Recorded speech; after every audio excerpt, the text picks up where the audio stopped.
अब देखो एल्कीन्स की प्रॉपर्टीज, पहले physical properties,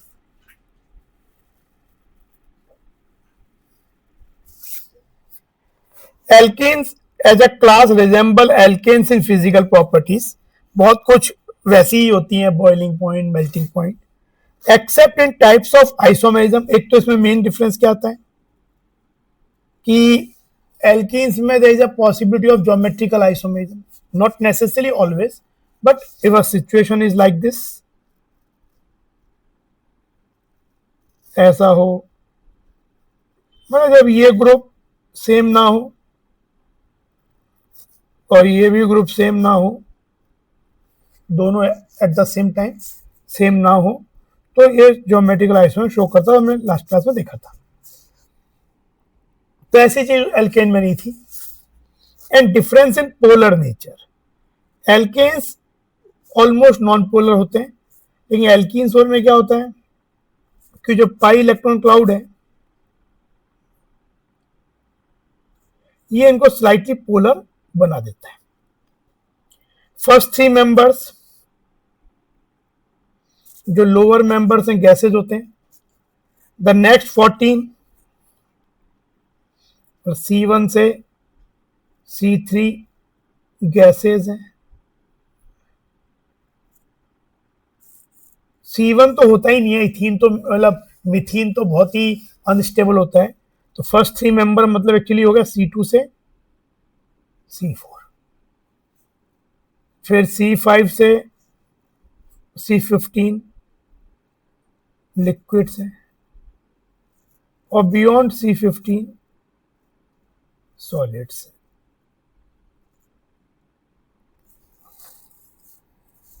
ethene is colorless gas with a faint sweet smell. All other alkenes are colorless. Ethene मतलब सभी colourless ही देखा जाए तो, एंड ऑर्डरलेस, पर इथीन में फेंट स्वीट स्मेल होता है, बाकी सब एल्कीन सब कलरलेस है एक्सेप्ट इथीन, सब ऑर्डरलेस भी है, इसका एक फेंटली स्वीट स्मेल होता है। वाटर में इंसॉल्युबल है but fairly soluble in non-polar solvents like benzene, petroleum, ether. They show regular increase जैसे एल्केन में भी था, in boiling point with increase in size, जैसे जैसे मोलर मास बढ़ेगा होमोलोगस सीरीज में इनका बॉइलिंग पॉइंट 20 से 30 डिग्री सेल्सियस तक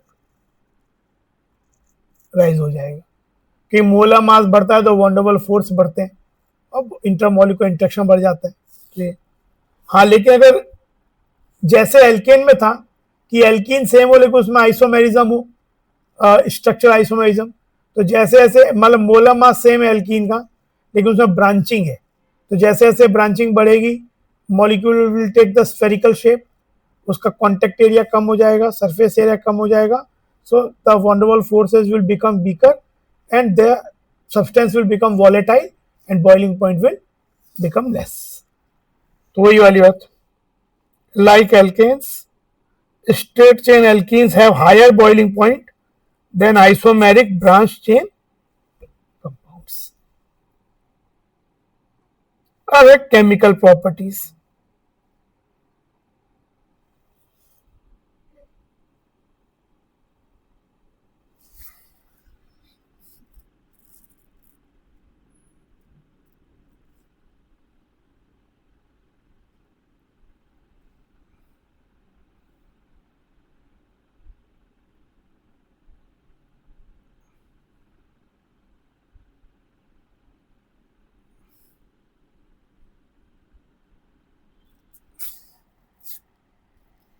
alkenes are rich source of loosely held pi electron.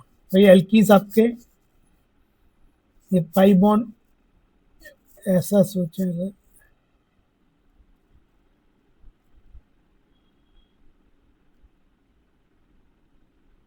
pi bond है, सिंगल बॉन्ड और ये pi bond, तो ये loosely bound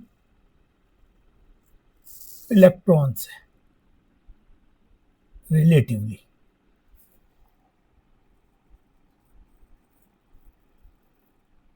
loosely held pi electrons, due to which they show addition reactions in which the electrophiles, भाई कोई species जो कि electron को ढूंढ रही है, इलेक्ट्रॉन में कम है, तो वो इसकी तरफ अट्रैक्ट होगी क्योंकि इसके पास लूजली हेल्ड इलेक्ट्रॉन्स हैं। तो यानी इसमें क्या है, इलेक्ट्रोफाइल का जुड़ना फेवरेबल हो जाता है। इसीलिए ज्यादातर एल्कीन्स के जो केमिकल रिएक्शंस हैं they come in the category of electrophilic. Addition तो हो ही रहा है, अनसैचुरेशन से सैचुरेशन हो रहा है, एडिशन हो गया। और जो स्लो स्टेप है आरडीएस, उसमें इलेक्ट्रोफाइल जुड़ता है, न्यूक्लियोफाइल पहले नहीं जुड़ता क्योंकि ऑलरेडी उसके पास क्लाउड है, तो नेगेटिव चार्ज को तो रिपेल करेगा। हाँ, लेकिन जिसका चार्ज नेगेटिव चार्ज कम ही है, which is looking for negative charge, उसको अट्रैक्ट करेगा। तो इलेक्ट्रोफिलिक एडिशंस होते हैं इनके मेनली, इनको एब्रीविएट एडीई करके करते दिए, ADE reactions.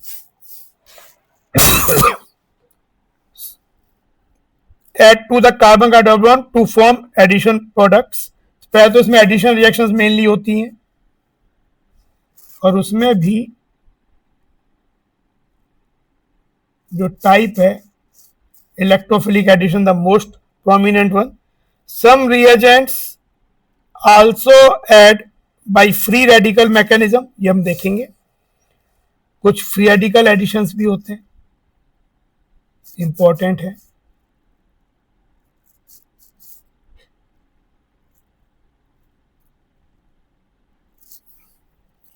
There are cases where under special condition alkenes also undergo free radical substitution reactions। ये टेक्स्ट बुक में नहीं दिया है, लेकिन जब हम पढ़ेंगे हाइड्रोकार्बन कॉम्पिटिशन के लिए तब बताऊंगा मैं वो चीज। ऑक्सीडेशन एंड ओजोनोलिसिस रिएक्शंस, भाई ऐसा सोचो, मैं बता देता हूँ, जैसा आइडिया देता हूँ कि अगर जो इस तरीके का कोई स्पीसीज है, तो अगर यहां पे फ्री रेडिकल बने तो ये कहलाता है एलाइलिक फ्री रेडिकल।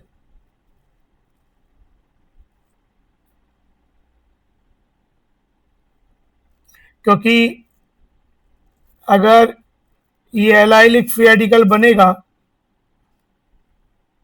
तो यहां पे जैसे ये रेजोनेंस स्टेबलाइज हो जाएगा। तो एल्कीन्स में जब भी कोई एल्कीन होता है, उसमें अगर ऐसी सिचुएशन है, मतलब ये, तो इसको एलाइलिक पोजीशन बोलते हैं इनको। तो इसमें अगर आप सनलाइट के प्रेजेंस में हेलोजन, ब्रोमीन और कुछ यूज करोगे तो इसमें ऐड नहीं होता है, ये एलाइलिक पोजीशन पे सब्सटीट्यूट हो जाता है। जैसे वो था ना फ्री रेडिकल सॉल्यूशन हाइड्रोकार्बन का, उसमें इस तरीके से एल्केन्स का, तो यहाँ पे ये H सब्सटीट्यूट हो जाएगा, तो इसे बोलते हैं एलाइलिक सब्सटीट्यूशन, वो चीज।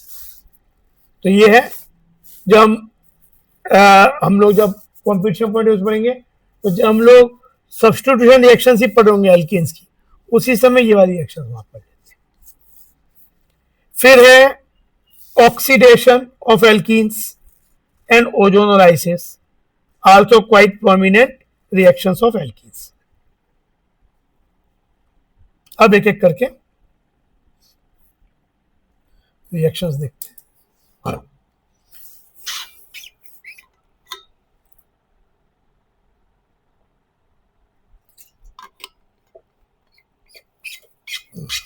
Addition of di hydrogen,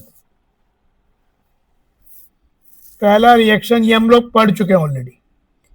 addition of dihydrogen, ये हमने एल्केन की प्रिपरेशन में पढ़ा है, एल्कीन से बनाते समय कैटालिटिक हाइड्रोजिनेशन। तो इसमें यही रिएक्शन है, plus hydrogen in the presence of platinum हो या पैलेडियम हो या निकल हो,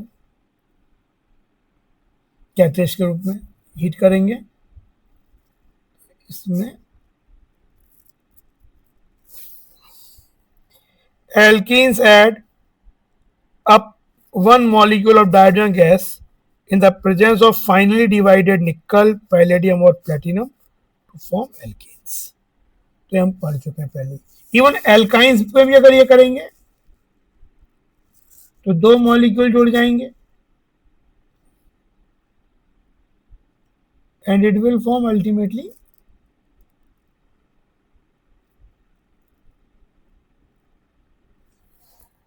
alkane. लेकिन अगर मुझे इसे मिड स्टेज पे रोकना है पार्शियल हाइड्रोजिनेशन तो इसके दो तरीके थे. Hydrogen, palladium, barium sulphate, quinoline, charcoal भी संग में लेते थे. It is called Lindlar's catalyst. तो हमारा सिन एडिशन होता था और अगर इसमें आइसोमर्स हैं तो सिस आइसोमर केवल बनता था अगर आइसोमरिज्म एग्जिस्ट करता है एल्कीन का तो. और अगर इसी को हम सोडियम लिक्विड अमोनिया या लिथियम लिक्विड अमोनिया से रिएक्ट कर दें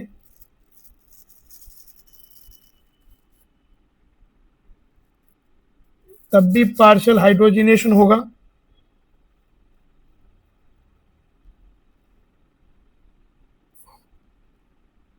लेकिन तब ट्रांसमिशन जाएगा.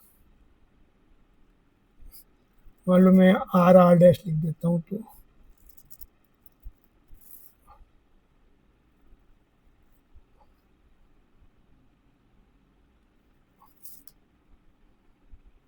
ठीक है.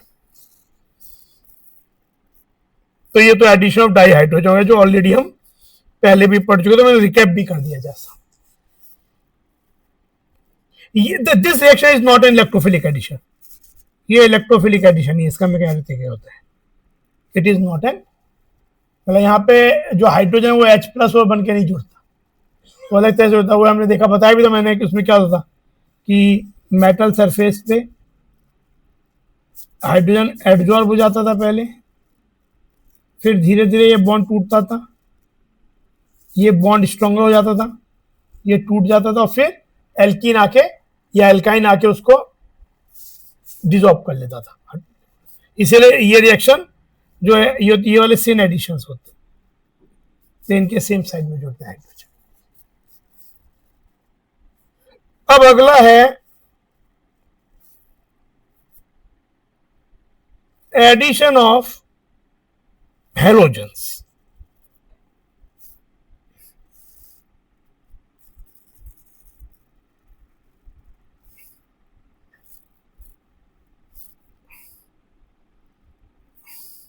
हेलोजन्स लाइक ब्रोमीन और क्लोरीन, आयोडीन भी जुड़ सकता है ऐसे लेकिन ज्यादातर ब्रोमीन को लेते हैं. Add up to alkene to form vicinal dihalides. However, iodine does not show addition reaction under normal condition.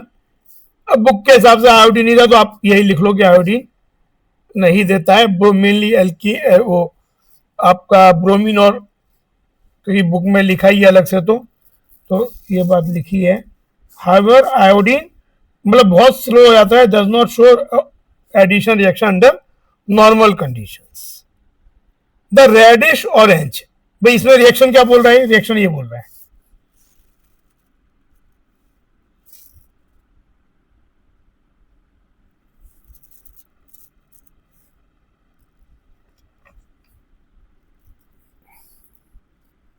X2. यहां पे लेकिन हम लो टेम्परेचर लेते हैं, नॉन पोलर सॉल्वेंट लेते हैं लाइक CCl4. हम इसे फ्री हम एक्चुअली ये रिएक्शन इलेक्ट्रोफिलिक एडिशन होती है. पहले जुड़ता क्या है इसमें एल्कीन में आके हेलोजन जुड़ जाता है इस तरह से। ब्रोमीन और ब्रोमीन, ये ऐसे कंपाउंड को विसिनल बोलते हैं, विसिनल डाई हैलाइड।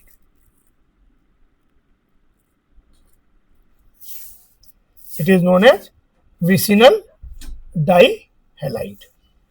अच्छा, एक तो इसका यूज क्या है, ये एल्काइन में भी रिएक्शन होती है। एल्काइन में क्या होगा, दो मॉलिक्यूल जुड़ जाएंगे H2 के।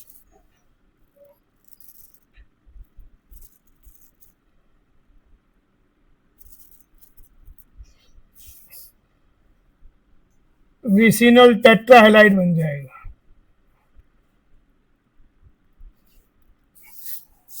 H2 कैन बी क्लोरीन या ब्रोमीन।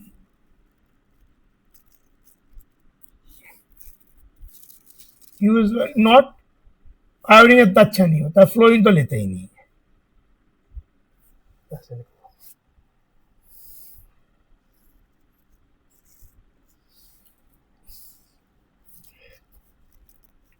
इसका एक इंपॉर्टेंस तो क्या है,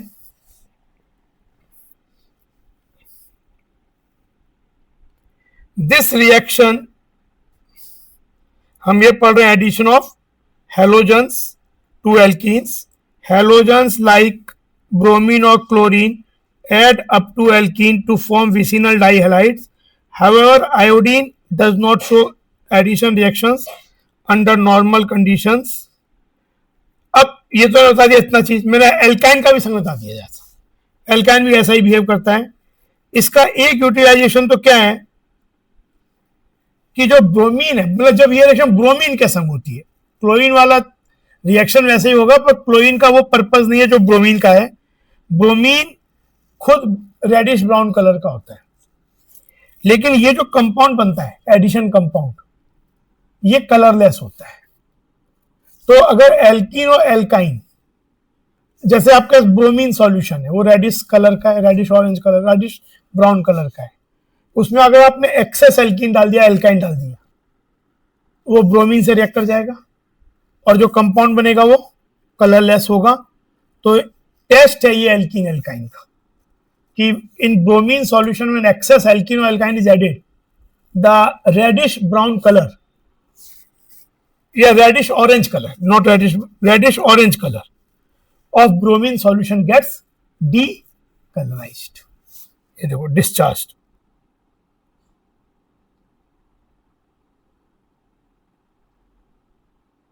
ये देखो ये चीज जो बोल रहे हैं, the reddish orange colour of bromine solution. भाई मेरे पास ब्रोमीन सॉल्यूशन था इन CCl4 जिसका कलर रेडिश ऑरेंज है।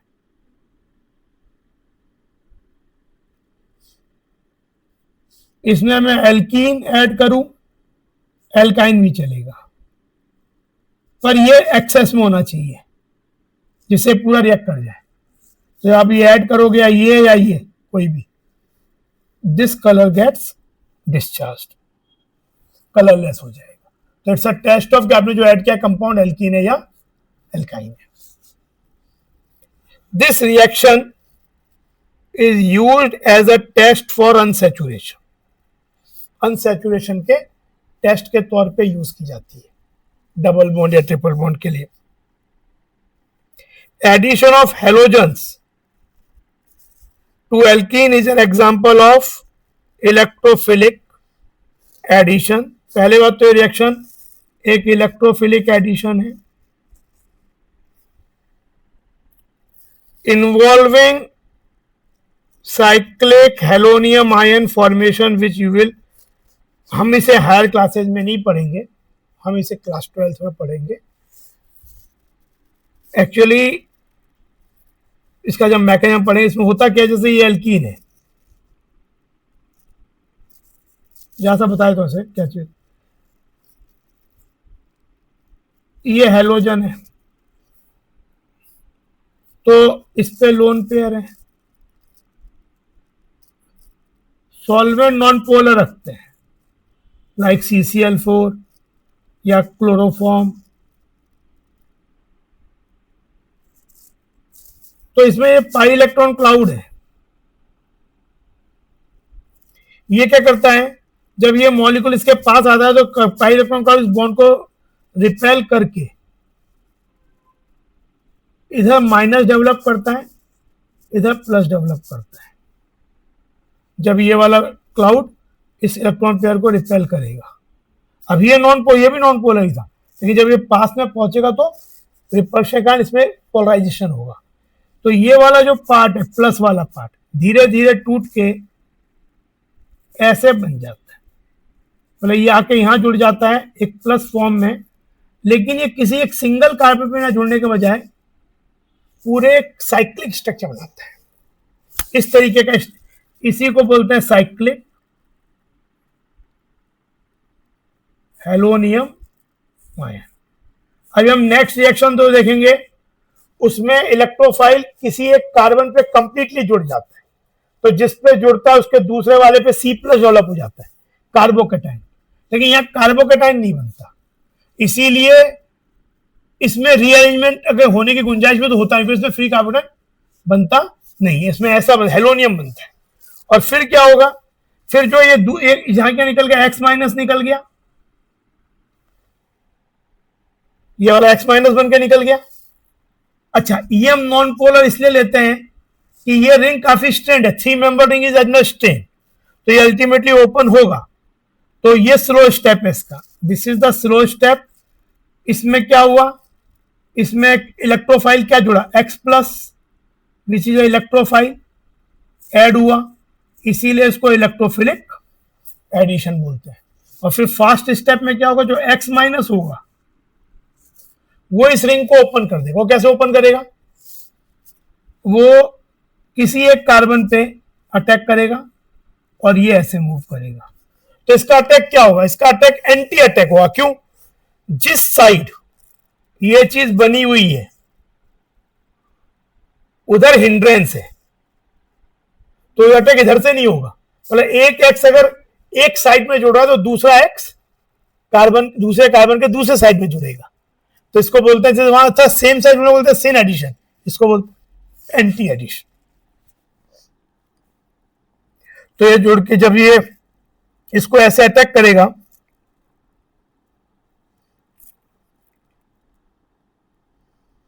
तो ये बन जाएगा ऐसा, यहां ऐसा आ जाएगा, ये चीज ये ओपन हो गया, ये न्यूट्रलाइज हो गया, और यहां पे प्लस पे आके X- जुड़ गया। ये फास्ट स्टेप है इसका, तो यही साइक्लिक हेलोनियम है। बाकी और डिटेल्स और पूरा चीज इसको इसीलिए क्योंकि अपोजिट साइड से जुड़ा, overall it is called anti addition. Very important reaction, और भी बहुत से एस्पेक्ट हैं इसके। अभी तो एक तो इसका प्रोडक्ट बात ध्यान रख लो, और दूसरा ये कि ये टेस्ट फॉर अनसेचुरेशन है। बाकी ये चीज जो बोली उन्होंने थोड़े से में, इसकी डिटेलिंग हम बाद में और देखेंगे। मतलब very very important reaction, exam में उससे रिलेटेड एस्पेक्ट पे क्वेश्चन आते हैं। अभी तो इसके प्रोडक्ट क्या हो गए, जो ये सिंपल सी बात है, ब्रोमीन जुड़ा CCl4, तो यहाँ दोनों जगह ब्रोमीन जुड़ गया, इधर क्लोरीन दोनों जगह जुड़ गया, इधर पे और इधर पे। तो ये हो गए रिएक्शंस, तो ये हो गए examples.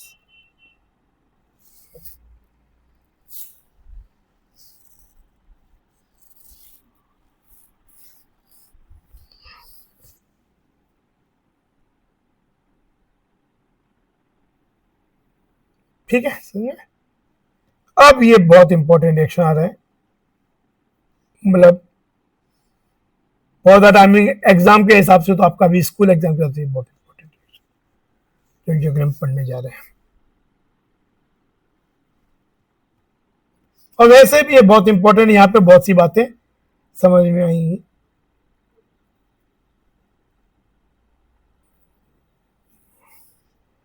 Addition of hydrogen halide,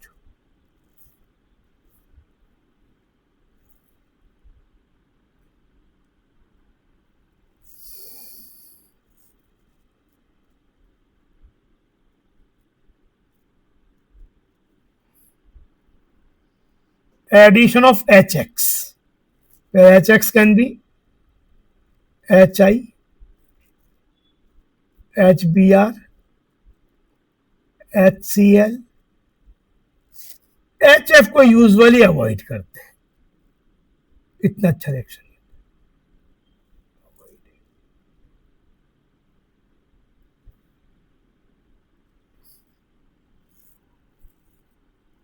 order of reactivity इसीलिए इस रिएक्शन के लिए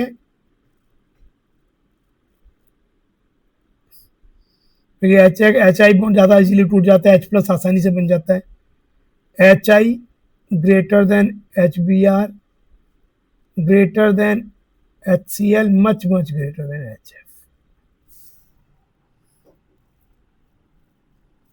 This reaction is a kind of electrophilic addition.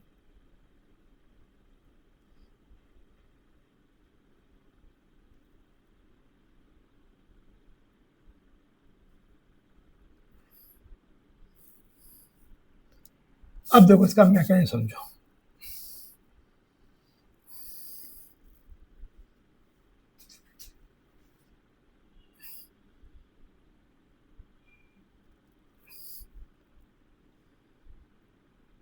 CH3 CH double bond CH2, let's say हम अनसिमेट्रिकल एल्कीन से समझाता हूँ चीजें।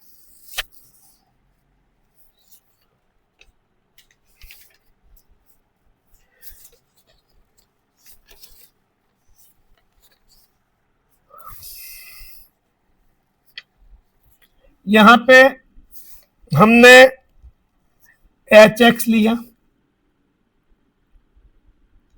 That could be HCl, HI, HBr। तो HX जो है वही एक एसिड है, तो HX से हमें H प्लस और X माइनस मिल जाता है। अगर फ्री फॉर्म में ना भी मिले तो हम जानते हैं कि HX में X नेगेटिव पोलैरिटी का, ये पॉजिटिव पोलैरिटी का है। यहां पे इलेक्ट्रॉन क्लाउड है,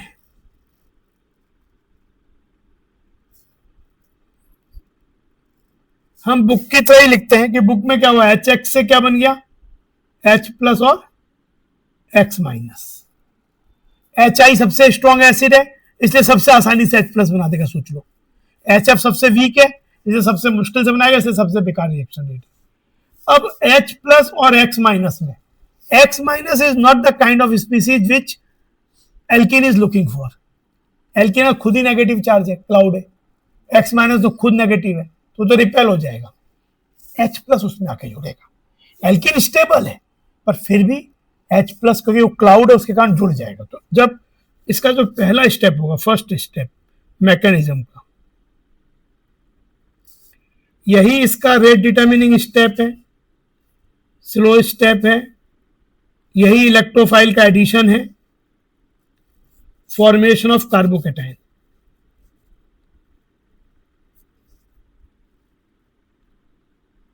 R प्लस कैसे, CH3 CH double bond CH2 plus H plus.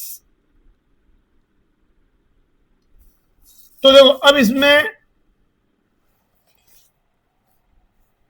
H plus, भाई H प्लस इसमें किसी एक कार्बन पे आके जुड़ेगा।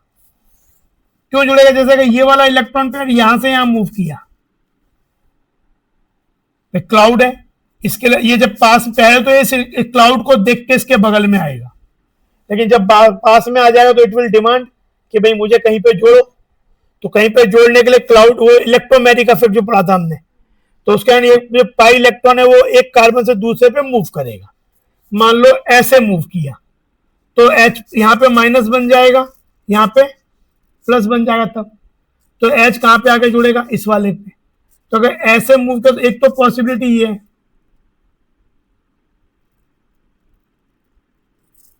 और यहां आके CH2H ये बन गया एक तो, पर एक पॉसिबिलिटी ये भी तो है कि ये ऐसे मूव कर जाए क्लाउड, और यहां पे CH3 CH माइनस पे H जुड़ जाए आने वाला, और यहां CH2 प्लस बन जाए, है ना। ये दो पॉसिबिलिटी है, तो कौन सी वाली पॉसिबिलिटी होगी, ये इसका आरडीएस है, स्लो स्टेप है फॉर, ये कार्बोकेटाइन है। तो जो जितना ज्यादा स्टेबल कार्बोकेटाइन बनेगा उसकी टेंडेंसी ज्यादा होगी, उसकी एक्टिवेशन एनर्जी कम होगी, वो रिएक्शन आसानी से हो जाएगा। ज्यादा स्टेबल कार्बोकेटाइन कौन सा है, ये वाला या ये वाला, 1 वाला सेकेंडरी है, 6 हाइपर कॉन्जुगेशन है, तो ये नहीं होगा, ये माइनर होगा, ये मेजर प्रोडक्ट होगा। मतलब ये माइनर मेजर जो ज्यादा स्टेबल कार्बोकेटाइन है, और ये माइनर। और फिर फास्ट स्टेप में जो Cl माइनस है, X माइनस है, इन फास्ट स्टेप आके जुड़ जाएगा CH3,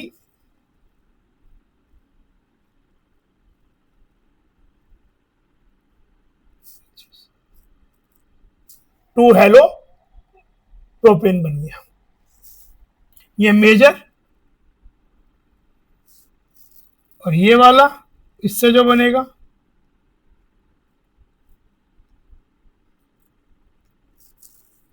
माइनर। ये जो तरीका है प्रोडक्ट बनने का, इसको ही बोलते हैं Markovnikov addition. Markovnikov addition, Markovnikov addition क्या बोलता है, हमारा जुड़ने वाला चीज क्या था, HX, उसका पॉजिटिव पार्ट क्या था H प्लस, नेगेटिव पार्ट था X माइनस। तो मार्कोनिकॉफ एडिशन का जो बिल्कुल सिंपल स्टेटमेंट वो कहता है कि ऑन एडिशन, ऑन मतलब एडेंडम्स negative part add to that carbon which contains lesser number of hydrogen atom।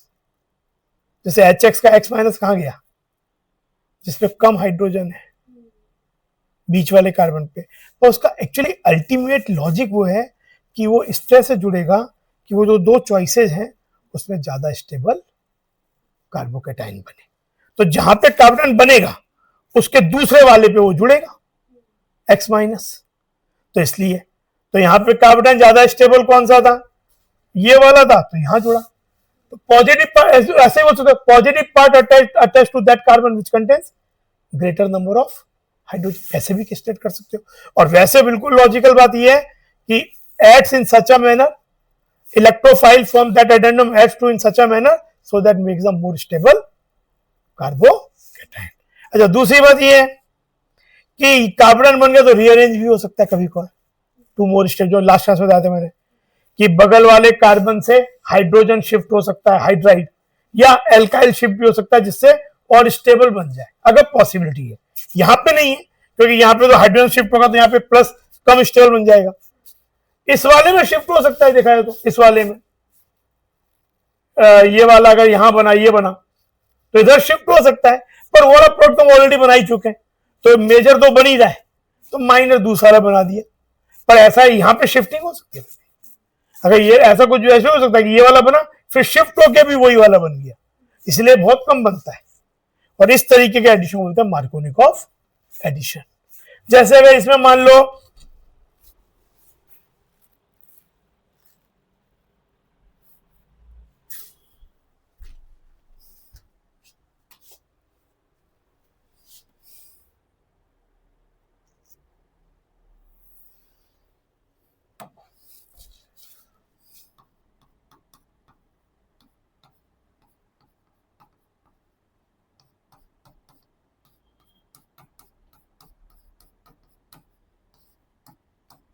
मैं इसमें HCl, HBr, HI कुछ, इसको आयोनिक एडिशन बोलते हैं। This kind of addition also known as, क्योंकि इसमें चीजें आयंस की तरह जुड़ रही हैं। अच्छा, इसमें तो H प्लस भी जुड़ रहा है, Cl माइनस भी जुड़ रहा है, तो जुड़ तो न्यूक्लियोफाइल भी रहा है, जुड़ तो इलेक्ट्रोफाइल भी रहा है, क्योंकि Cl माइनस इज न्यूक्लियोफाइल। पर why it is called electrophilic addition, because in slow step electrophile is added. ठीक है ना, आरडीएस में इलेक्ट्रोफाइल जुड़ा, फास्ट स्टेप में न्यूक्लियोफाइल जुड़ा। तो ये HCl हो तो H प्लस पहले जुड़ेगा स्लो स्टेप में, किधर जुड़ेगा इन दोनों में, ज्यादा स्टेप कार्बन कौन सा बनेगा, सेकेंडरी वाला, तो ये तो प्राइमरी हो जाएगा, सेकेंडरी, तो ये बन जाएगा मार्कोनिकॉफ का जो बात है। और यहां CH3 जुड़ जाएगा, बन जाएगा। जिधर C प्लस बनेगा दूसरी तरफ H प्लस जुड़ेगा, क्योंकि जहां H प्लस जुड़ेगा उसी के बगल हो तो C प्लस बनेगा, क्योंकि H प्लस तो वहां जो है जहां पे इलेक्ट्रॉन मूव कर गया, इधर C प्लस, ये बन गया सेकेंडरी। अब क्या ये और स्टेबल में जा सकता है? तो सोचो भाई, ये गया तब तो ये प्राइमरी बना नहीं, ये अगर चला जाए हाइड्रोजन इधर H माइनस, मतलब H नहीं जाएगा, H माइनस जाता है, तो H माइनस यहां आ गया तो ये CH2 हो गया, और ये क्या हो गया C प्लस, टर्शरी, है ना। मिथाइल जाएगा CH3 माइनस, तो फिर ये सेकेंडरी बन जाएगा, नहीं,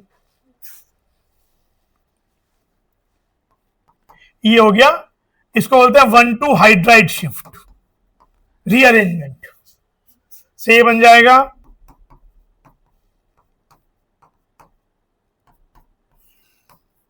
तो इसीलिए मार्कोनिकॉव एडिशन को हमको बिल्कुल मतलब वो एक बस ये याद है कि जैसे अगर हम मार्कोनिकॉव एडिशन का बिल्कुल बेसिक बात से करें तब तो हम क्या बोलते हैं कि नेगेटिव पार्ट Cl इधर जुड़ जाना चाहिए और पॉजिटिव पार्ट इधर जुड़ जाना चाहिए, कि वही ज्यादा हाइड्रोजन जहां पे है वो हाइड्रोजन जुड़ जाएगा और कम हाइड्रोजन वाले पे नेगेटिव पार्ट जुड़ जाएगा। लेकिन कंपाउंड वो नहीं बन रहा, तो यहाँ बीच में रीअरेंजमेंट भी हो रहा है, तो ये चीज मालूम होनी चाहिए। अब यहाँ पे फास्ट स्टेप में Cl माइनस जुड़ जाएगा,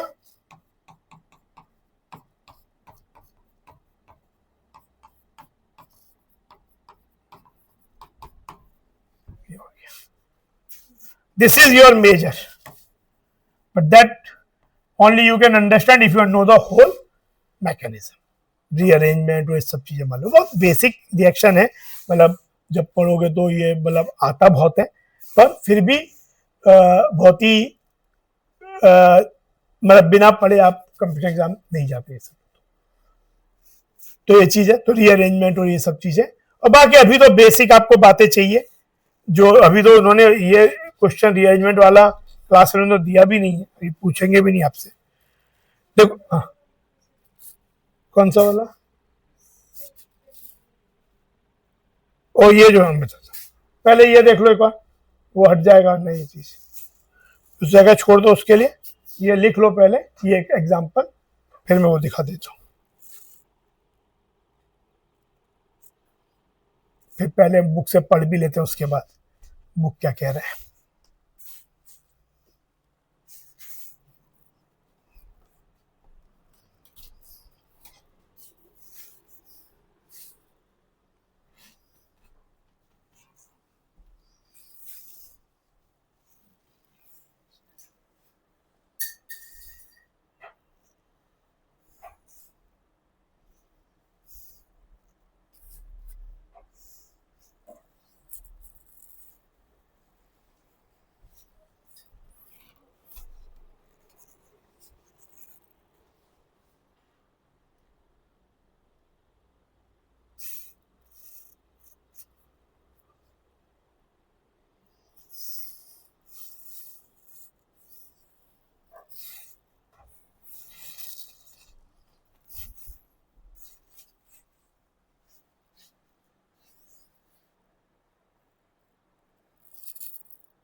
एक एग्जांपल के बारे में देख लो, example where rearrangement is taking place,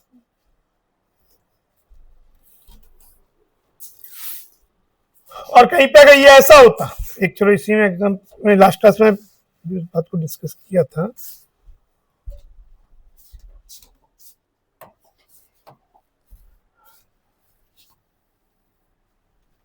अगर कंपाउंड ऐसा होता,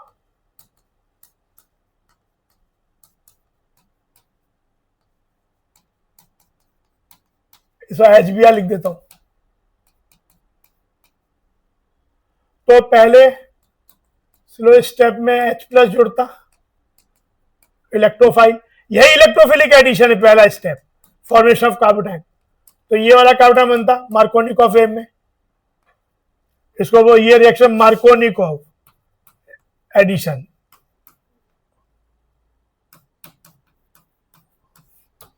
MARKOV NiKOV, तो तो ये हो गया। अब इसमें मिथाइल शिफ्ट हो जाता, यहां तो सभी जगह मिथाइल, हाइड्रोजन है ही नहीं, 1 2 मिथाइल शिफ्ट होके ये बन जाता है ऐसा CH। आपका स्ट्रक्चरल चेंज हो गया देखा जाए तो, CH3 इधर आ गया, और फिर Br माइनस इस पे आके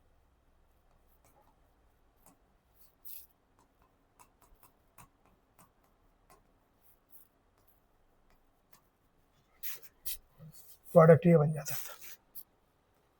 ये भी लिख लो, एक ये एग्जांपल्स, 2 एग्जांपल हो गए, examples 1 and 2, rearrangement where rearrangements are taking place, ionic electrophilic addition of HX या ionic addition भी बोलते हैं इसे।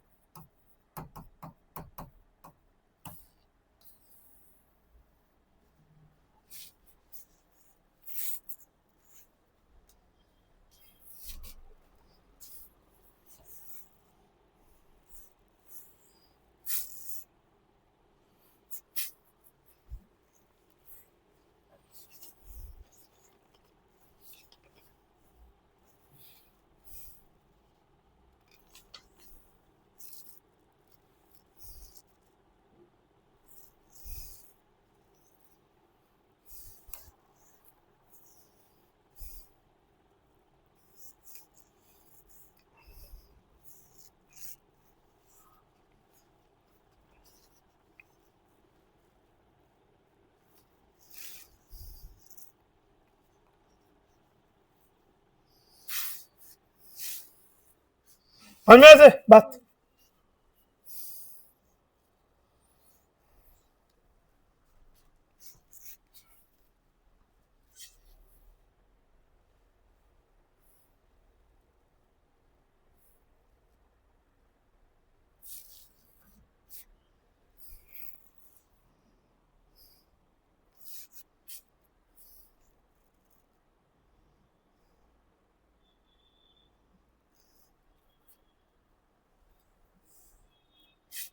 ठीक है,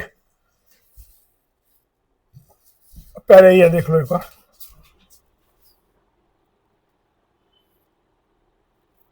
वैसे मैं क्या फिर अभी यहाँ पे जब पढ़ेंगे किताब से तो आएगा, पर एक बार लिख लो ये, फिर मैं वो बुक से पढ़ता हूँ एक बार।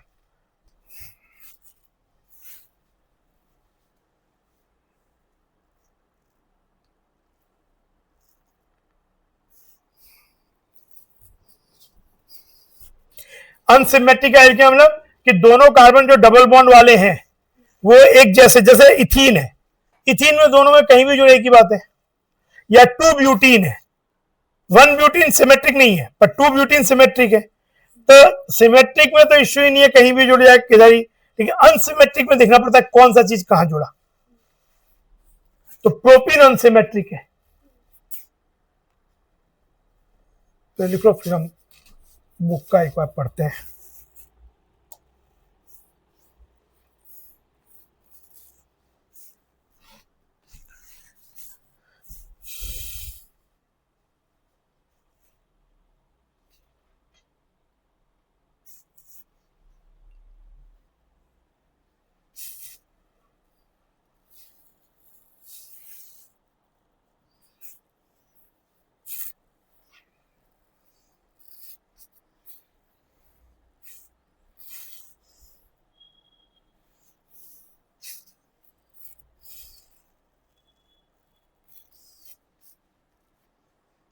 ठीक है, अब देखो ये एडिशन ऑफ हाइड्रोजन, बुक से पढ़ते क्या दिया हुआ है, addition of hydrogen halides, hydrogen halides HCl, HBr, HI, HF भी बोल सकते हैं, बट उसको यूज बहुत कम करते हैं। एड अप, मेनली ये 3 ही है, उसमें add up to the alkene to form alkyl halide, the order of reactivity of the hydrogen halides is HI greater than HBr greater than HCl.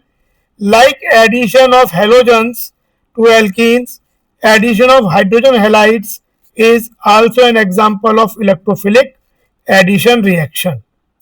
Let us illustrate this by taking addition of HBr to symmetrical and unsymmetrical alkenes.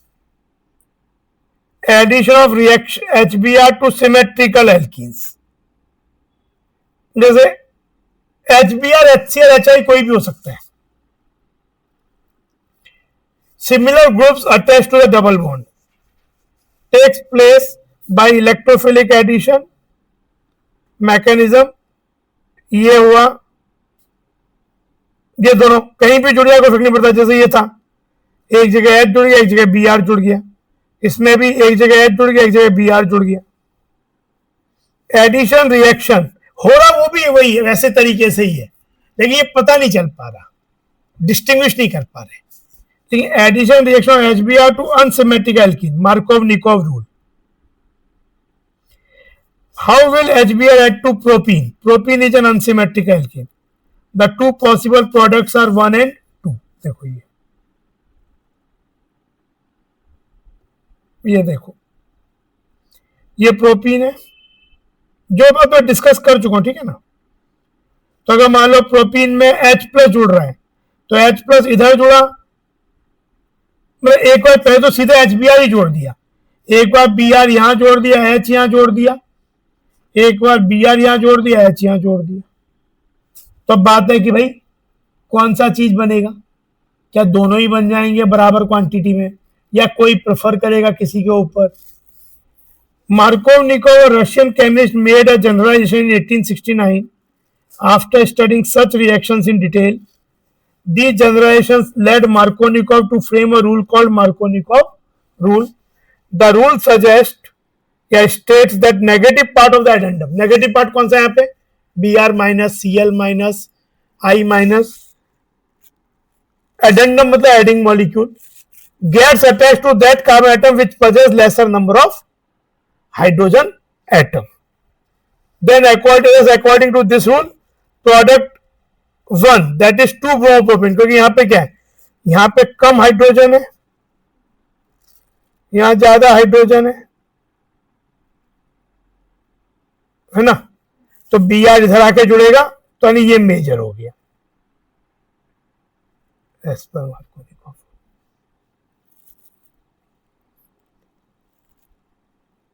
The product, this is expected. In actual practice, this is the principal product of the reaction. This generation of Markovnikov rule can be better understood in terms of mechanism of the, कि भाई हो क्यों रहा है. तो actually क्या है, जहां पे कम हाइड्रोजन है वो यूजुअली क्या बनेगा, वहां पे ज्यादा कार्बन होंगे, यानी उसकी डिग्री ज्यादा होगी, तो कार्बोटाइन बनेगा, और कार्बोटाइन पे फिर वो न्यूक्लियोफाइल अटैक कर देगा फास्ट स्टेप में X माइनस. हाँ, लेकिन यहाँ पे एक बात और भी है समझना, कि कार्बोटाइन बनता है और वो रीअरेंज भी हो सकता है. तो आपको मतलब रीअरेंजमेंट अगर है तो आप बिना रीअरेंज करके बना दोगे तो गलती हो जाएगी. जैसे अभी मैकेनिज्म,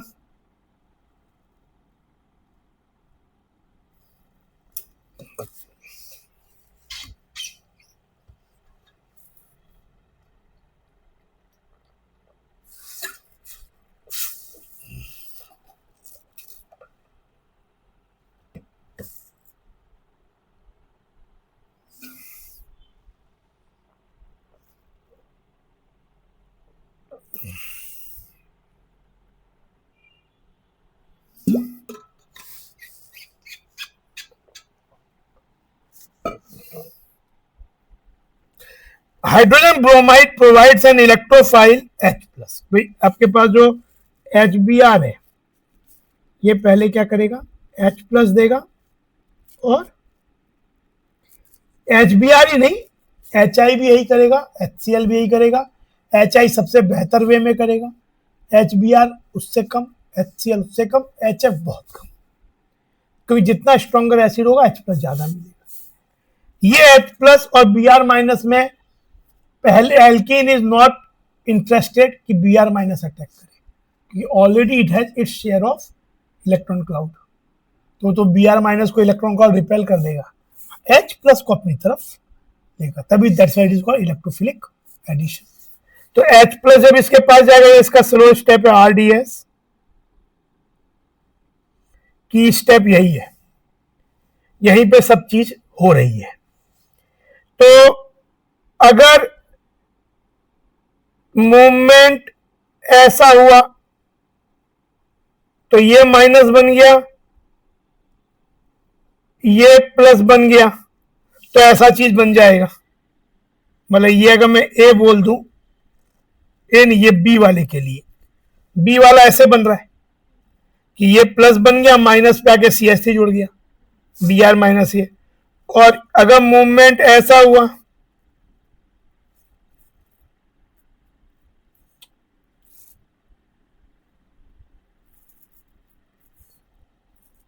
इसको ए बोल देता हूं ये, तो यहां सी पे प्लस बन जाएगा, ये वाला इधर आके क्या जुड़ जाएगा, एच प्लस, क्योंकि जहां इलेक्ट्रॉन है वहां क्या एच प्लस जुड़ जाएगा। तो लेकिन ज्यादा स्टेबल कार्बन कौन सा है, ये वाला, तो ये बनेगा major. The secondary carbocation B is more stable than the primary carbocation. Therefore, the former predominates because it is formed at a faster rate. तो कार्बन मेनली ये बन गया। Now this carbocation is attacked by bromide and will form 2 bromo. Okay, major. ये fast step है।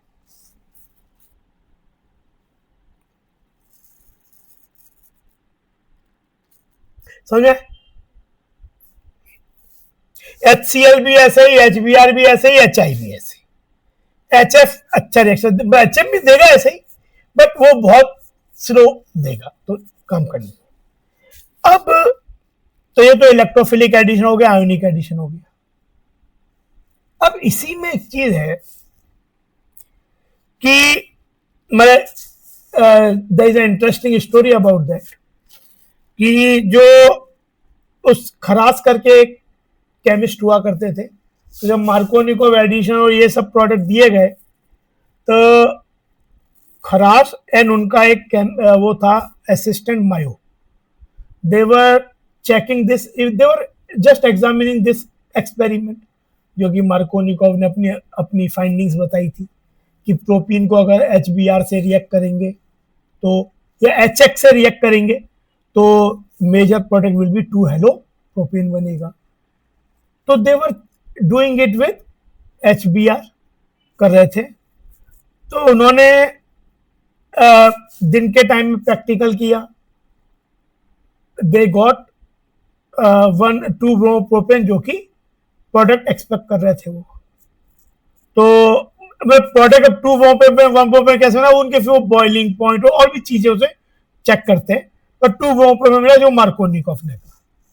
तो खरास जो थे अपने वो मेन जो प्रोफेसर थे, अपने असिस्टेंट से कह के गए तुम इसको एक बार फिर से करके देखना और फाइंडिंग्स लिखना। तो ठीक है, वो रात में एक्सपेरिमेंट करना शुरू किया,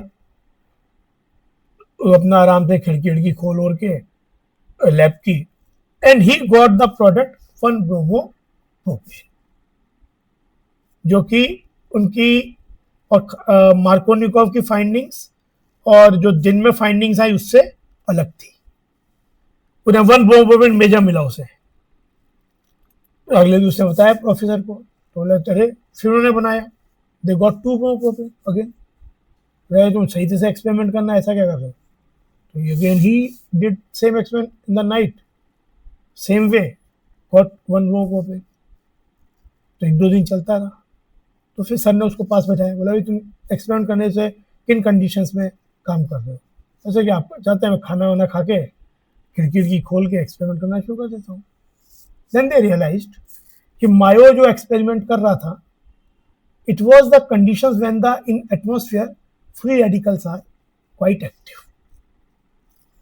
तो अच्छा, फ्री रेडिकल जनरेट करने के लिए पेरोक्साइड लिंकेज, पेरोक्साइड्स और यूज कर सकते। तो उन्होंने डे टाइम में भी पेरोक्साइड वो लेके, जिससे फ्री रेडिकल मैकेनिज्म कोई पॉसिबल बन सके, पेरोक्साइड की प्रेजेंस में किया HBr के साथ। They got the product 1 bromo propane.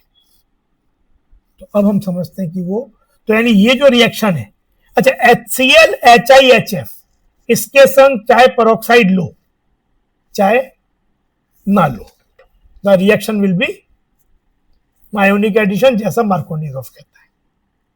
लेकिन with HBr, absence of peroxide, you will get electrophilic addition, ionic addition, Markovnikov way. But with peroxide, you get anti-Markovnikov product. The mechanism is entirely different, free radical addition, only with HBr. तो उस mechanism को समझते हैं। अब देखो,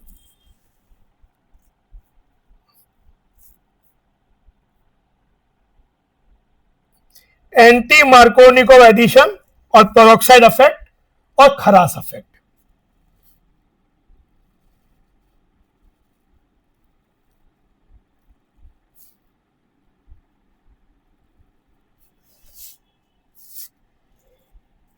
In the presence of peroxide, addition of HBr, only HBr के संग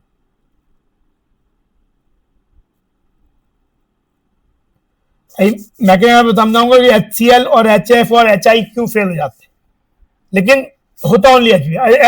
इनके संग HCl के संग चाहे पेरोक्साइड हो चाहे ना हो, रिएक्शन विल बी सेम, जैसे मार्कोनिकॉफ कहता है।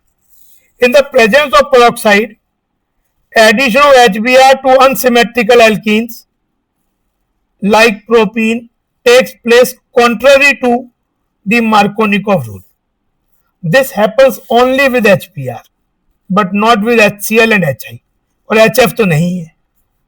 This addition reaction was observed by MS Kharas and FR Mayo in 1933 at the University of Chicago. This reaction is known as peroxide or Kharas effect, और addition reaction anti to Markovnikov rule. कहानी तो इसके पीछे ही है, accidental कहानी। फिर जब उन्होंने पेरोक्साइड को लेकर रिएक्शन किया, मतलब they were trying to get the condition जिसमें फ्री रेडिकल बन सके, तो देखो क्या होता है, रिएक्शन क्या है, मतलब ये देखो पहले रिएक्शन, ये पेरोक्साइड है, C6H5CO होल ट्वाइस O2, मतलब ये ऐसा है, बेंजोइल पेरोक्साइड बोलते हैं इसे, CO O CO फिनाइल, ऐसा है ये चीज।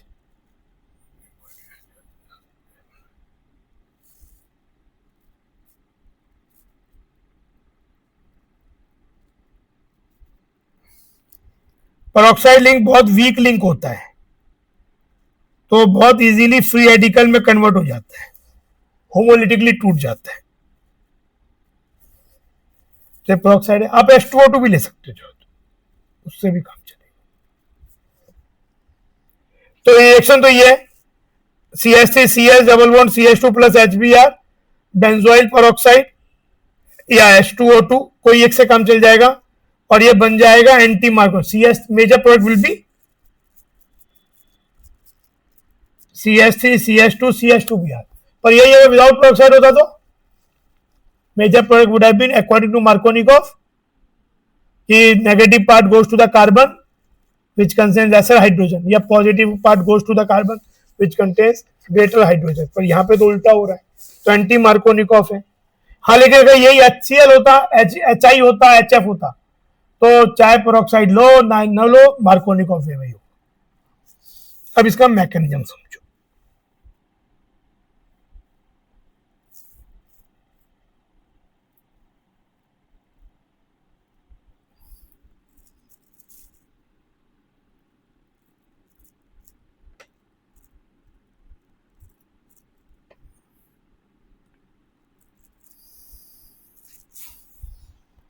Peroxide effect proceeds via free radical, तो ये जो एडिशन है फ्री रेडिकल एडिशन है, this is a free radical.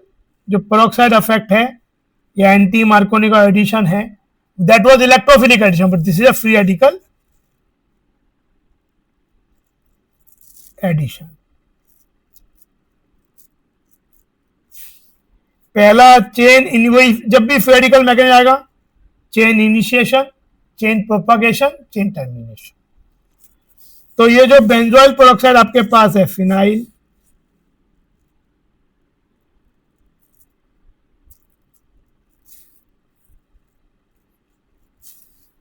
ये क्योंकि ये बॉन्ड बहुत वीक होता है, तो ये होमोलिटिक, वो दोनों एटम सेम है वो, तो ये होमोलिटिकली टूटेगा, होमोलाइसिस। थोड़ा सा सनलाइट और देंगे, हीट करेंगे,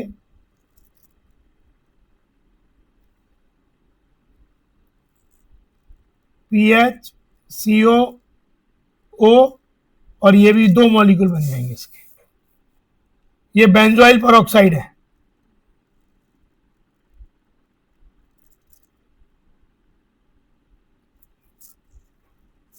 Then this bond will broken homolytically and this will convert to phenyl free radical और CO2।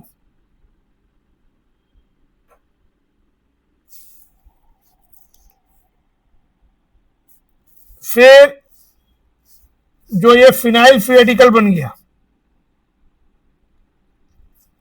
ये HBr से रिएक्ट करेगा and will make benzene and bromine free radical. अब कोई बोल सकता है कि ऐसा क्यों नहीं हुआ कि H फ्री रेडिकल बन जाए और PHBr बन जाए?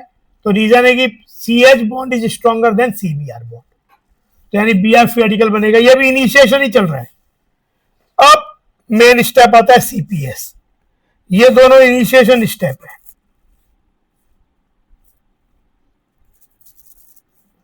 ये CPS,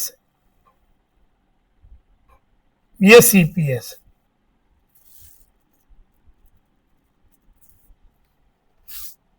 इसमें क्या हुआ, अब देखो, आपके पास ये चेन किंग रेडिकल है, यही मेन बना जो अब काम करेगा हमारा, और ये रीजनरेट भी होना चाहिए यहाँ पे। तो CPS में क्या होगा, मेरे पास ये है CH3,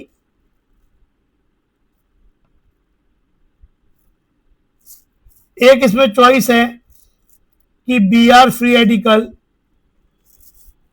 इस वाले, जैसे अब यहां पे जब Br फ्री रेडिकल है तो ये बॉन्ड पाई बॉन्ड होमोलिटिकली टूटेगा। तो एक चॉइस क्या है कि CH3 CH फ्री रेडिकल और ये CH2Br बन जाए, एक चॉइस। और एक चॉइस क्या है, CH3 यहां पे CHBr बन जाए और ये, इसमें ज्यादा स्टेबल कौन सा फ्री रेडिकल है, पहला वाला दूसरा वाला? सेकेंडरी है, ज्यादा हाइपर कॉन्जुगेशन है।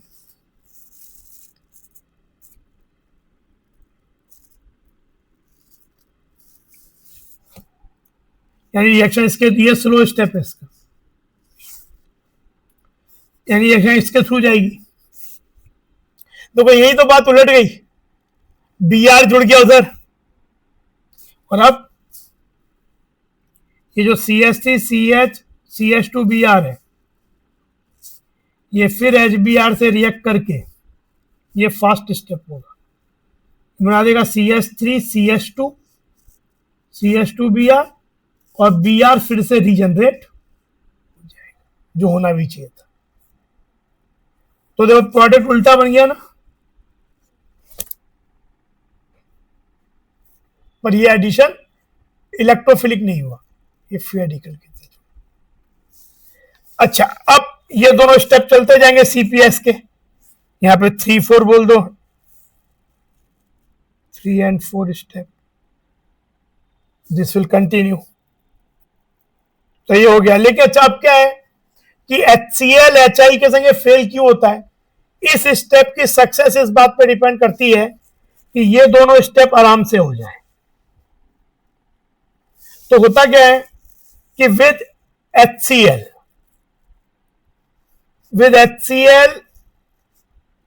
जो पहला स्टेप है जिसमें Cl जोड़ना है, वो तो आपका क्या होता है, एक्सोथर्मिक होता है। लेकिन ये वाला स्टेज जिसमें HCl से फ्री रेडिकल बनना है, ये इतना आसानी से नहीं हो पाता क्योंकि HCl की पोलैरिटी ज्यादा है, उतनी आसानी से नहीं हो पाता। मतलब ये रिएक्शन सेकेंड वाला एंडोथर्मिक हो जाता है विद HF एंड HCl। पहला एक्सोथर्मिक रहता है, सेकेंड एंडोथर्मिक हो जाता है ये वाला, जिसमें सेकेंड स्टेप। तो यानी सेकेंड स्टेप आसानी से नहीं हो पाता। और HI के संग CI बॉन्ड बनेगा यहाँ पे, तो ये स्टेप एंडोथर्मिक हो जाता है क्योंकि CI is a very weak bond. तो HI के संग जो CPS है उसका पहला स्टेप एंडोथर्मिक हो जाता है, सेकंड एक्सोथर्मिक होता है। पर एंडोथर्मिक स्टेप होने से क्या होता है कि उसकी डेल्टा जी जो होती है अल्टीमेटली गिब्स एनर्जी, वो भी पॉजिटिव हो जाती है। तो यानी विद एक्सेप्ट HBr, CPS के दोनों स्टेप में से one of the step is endothermic और नॉट फेवरेबल थर्मोडायनेमिकली। अच्छा, दूसरा रास्ता तो है ही आयोनिक एडिशन। तो बोले तुम इतना नाटक करो, तुम आयोनिक एडिशन से ही चले जाएंगे, तो उससे चलाते हैं। लेकिन HBr के संग केवल दोनों स्टेप एक्सोथर्मिक होते हैं, इसलिए वो हो जाता है पेरोक्साइड प्रेजेंस में। लेकिन HCl, HI और HF जाना भी है तो इस ये स्टेप नहीं हो पाएगा, तो क्या करेगा वो अल्टीमेटली आयोनिक एडिशन के थ्रू जाएगा। तो देखो जैसे ये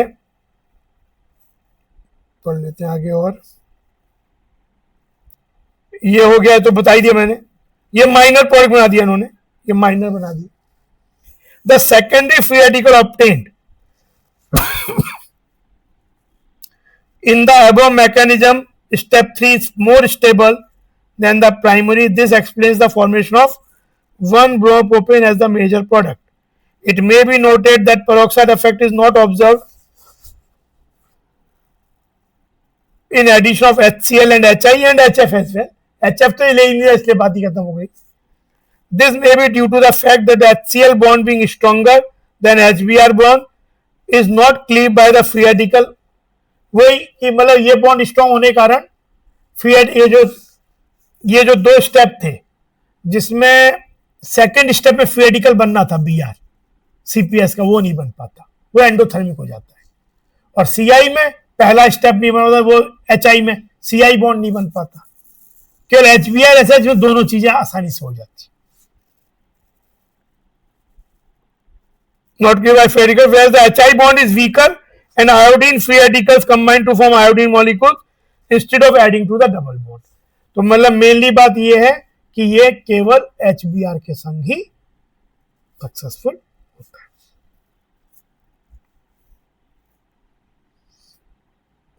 HCl हो तो आयोनिक एडिशन, चाहे पेरोक्साइड हो चाहे ना हो। ये क्वेश्चन करो एक।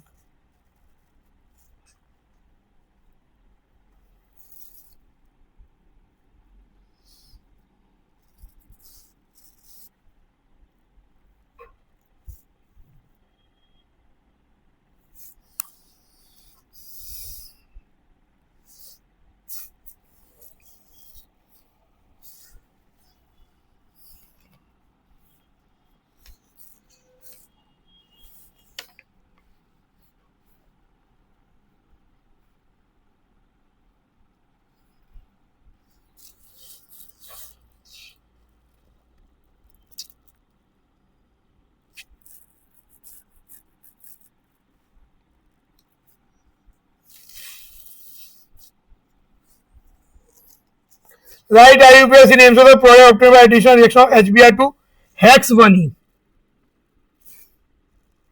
हेक्सवानीन देखते हैं, CH2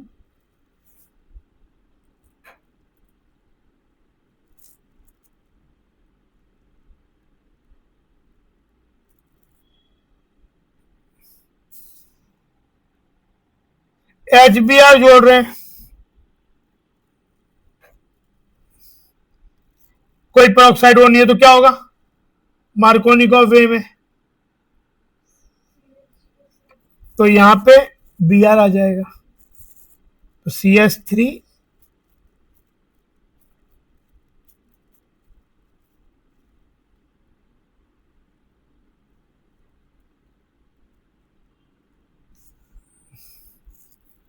और अगर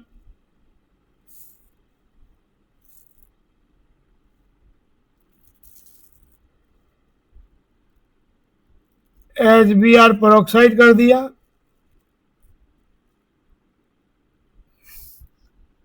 तो फेरिकल वे में जाएगा ये, तो ये CH2Br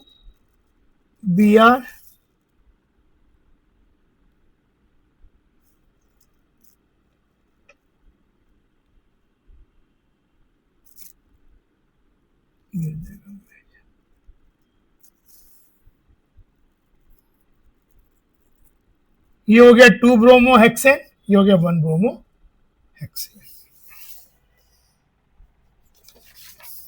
जैसे कि बताओ क्वेश्चन,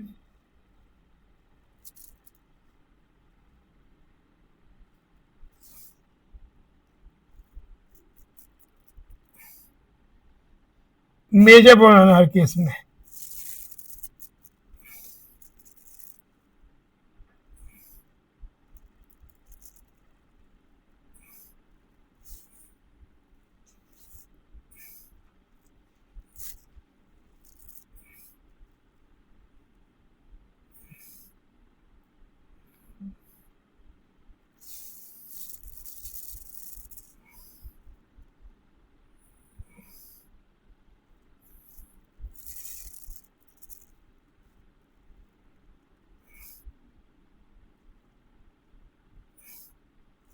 बहुत बार पेरोक्साइड वर्ड लिख के ही देते हैं, एग्जाम में क्या कहते हैं, ऐसे ये देते हैं,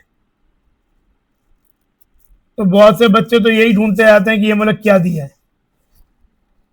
तो HBr के संग ये दे दिया, तो यू मस्ट आइडेंटिफाई कि पेरोक्साइड दिया हुआ है, ये दिया हो सकता है H2O2 दिया हुआ होता है। डी बताओ, ABCD बताओ।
ए क्या होगा,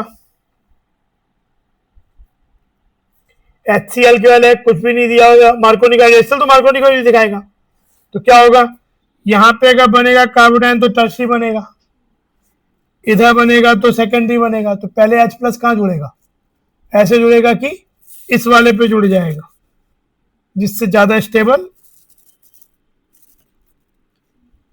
ये आपका H जुड़ गया, इधर प्लस बन गया टर्सरी, बीइंग टर्सरी यहाँ पे तो और कोई इससे ज्यादा स्टेबल बन नहीं सकता, कोई रेंजमेंट और नहीं है, रेंजमेंट क्वेश्चन आपका अभी आएगा भी नहीं, स्कूल में तो नहीं आएगा, ठीक है। देन ये स्लो स्टेप और फास्ट स्टेप में Cl माइनस जुड़ गया,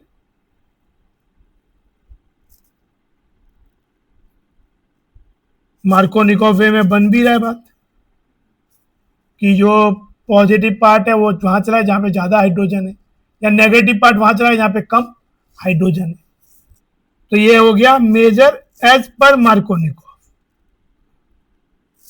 बी क्या होगा मेजर, नहीं होगा ना, peroxide effect is not observed। अगर HBr के संग peroxide लोगे, only then the reaction will be theoretical। HCl HI के संग peroxide लो या ना लो कोई फर्क नहीं पड़ता, it will be electrophilic addition Markovnikov way में, ये बेकार का, इसका कोई यूज नहीं होगा यहाँ पे, ये ऐसे ही होगा विदाउट पेरोक्साइड और peroxide, it will be electrophilic addition, तो ये सेम प्रोडक्ट बनेगा मेजर मार्कोनिकॉफ एडिशन। ये जब HBr तो HBr तो भी मार्कोनिकॉफ होगा, तो CH3 ये Br इधर आ जाएगा। हाँ लेकिन ये वाले में क्या होगा, इस वाले में आपका वो हो जाएगा एंटी मार्कोनिकॉफ।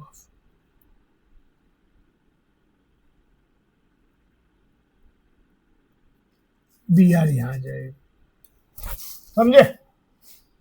डी हो गया, क्लियर? HI का भी ऐसा ही है जैसे HCl का है। HBr केवल फर्क डलता है पेरोक्साइड के संग free radical addition, without peroxide ionic electrophilic addition. Clear? Important है ये जो इलेक्ट्रोफिलिक एडिशन HX और फ्री रेडिकल एडिशन HBr, ये पूरा चीज जो देखा, इस पे क्वेश्चन स्कूल में अभी आ सकते हैं। अब सल्फ्यूरिक एसिड का एडिशन, अब देखो बात बहुत आसानी समझ में आएगी। एडिशन ऑफ सल्फ्यूरिक एसिड,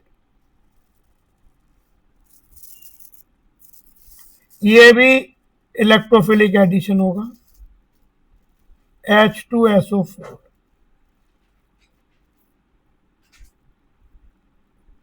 जो कि दे सकता है H प्लस HSO4 माइनस, ऐसा दे देगा ये बन जाएंगे H प्लस और ये। This will act as electrophile, तो जैसे मेरे पास प्रोपीन है मान लो, बिल्कुल वही अभी आयोनिक एडिशन की तरह ही होगा। तो स्लो स्टेप में H प्लस जुड़ेगा, will make more stable carbocation, Markovnikov addition. और फिर फास्ट स्टेप में जो ये है HSO4 माइनस, ये वाला ये इधर से जुड़ जाएगा।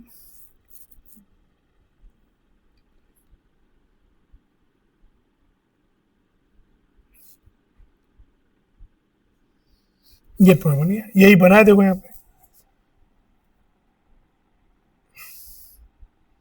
ये देखो H प्लस अलग हो गया, ये अलग हो गया, अलग कर लो, वही जुड़ गया, ऐसे ही जुड़ गया। ये देखो फाइनल प्रोडक्ट है ना, propyl hydrogen sulphate, propyl hydrogen sulphate.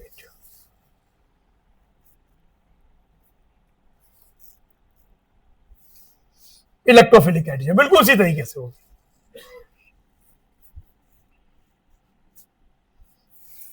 Markovnikov वे,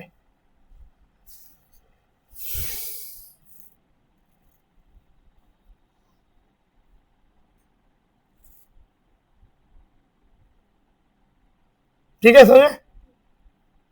H प्लस और HSO4 minus, addition of water, acid catalysed होता है,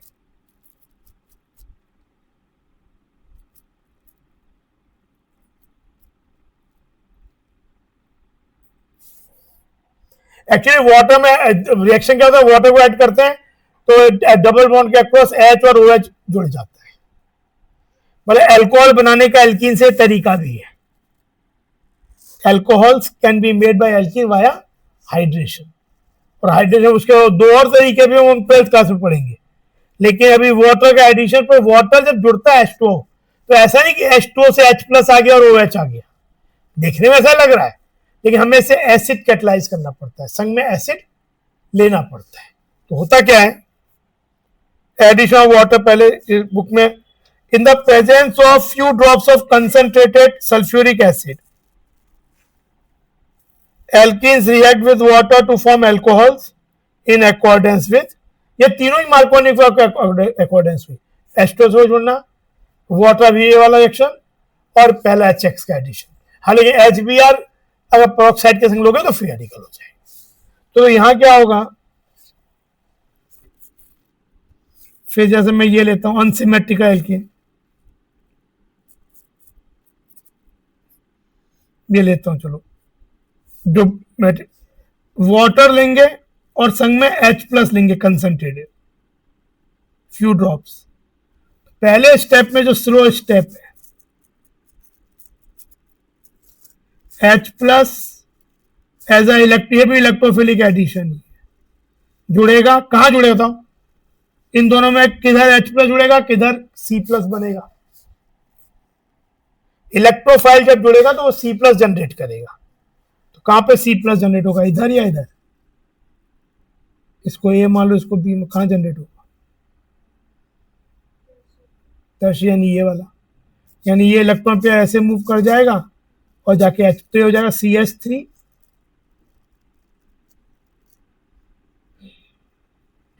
ये है ना। और फिर एक्चुअली जो वाटर है ना, वो एज ए न्यूक्लियोफाइल काम करेगा। इसमें लोन पेयर है, तो ये अपना लोन पेयर इसको अटैक करेगा, तो बन जाएगा CH3, ये फास्ट स्टेप होगा। OH और यहाँ पे प्लस चार्ज आ जाएगा, क्योंकि जब अपना लोन पेयर ये इसको दे देगा कार्बन को, तो इस पे O पे प्लस आ जाएगा। और जब O पे प्लस आ गया तो ये इस इलेक्ट्रॉन पेयर को अपनी तरफ खींचेगा और ये H प्लस को निकाल देगा और ये बन जाएगा CH3 COH CH3 CH3, alcohol बन गया।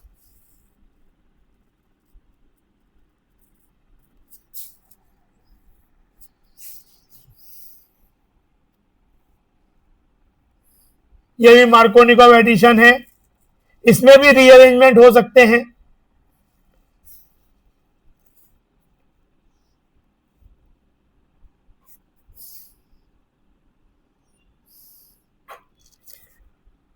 जैसे बताओ, ये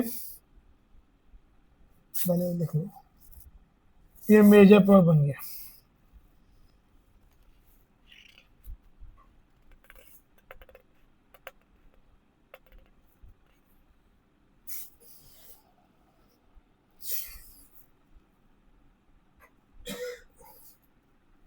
ये बताओ क्वेश्चन,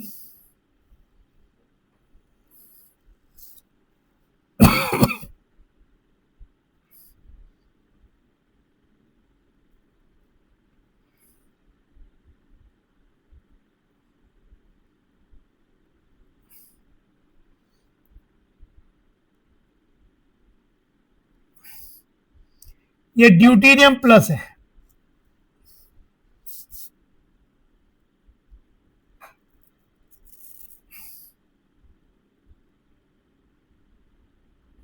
और ये हैवी वाटर है, क्या बनेगा?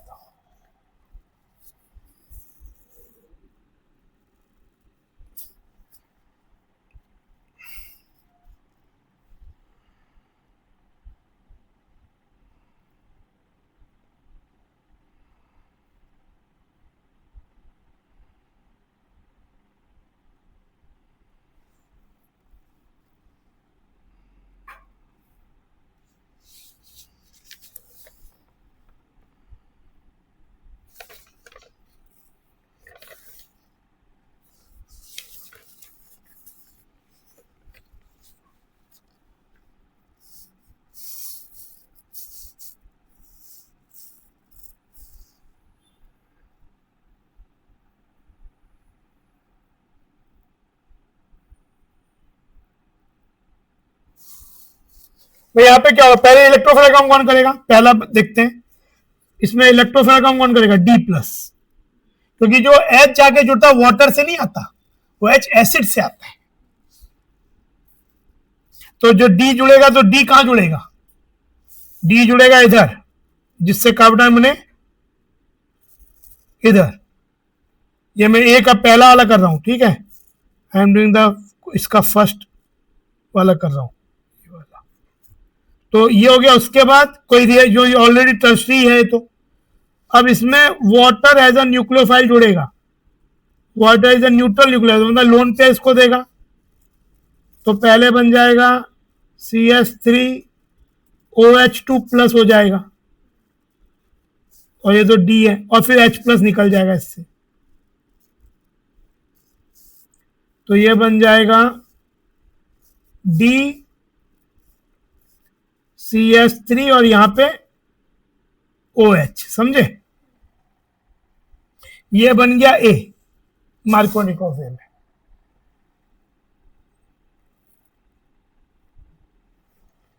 ये क्या होगा सेकेंड वाले में? इसमें एसिड ये काम करेगा,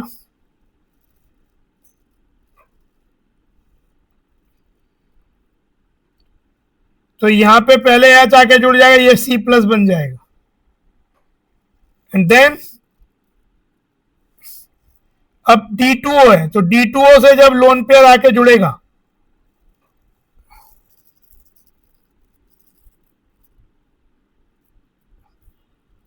तो यहां बन जाएगा OD2, उस पे प्लस चार्ज O पे, और फिर D प्लस निकल जाएगा,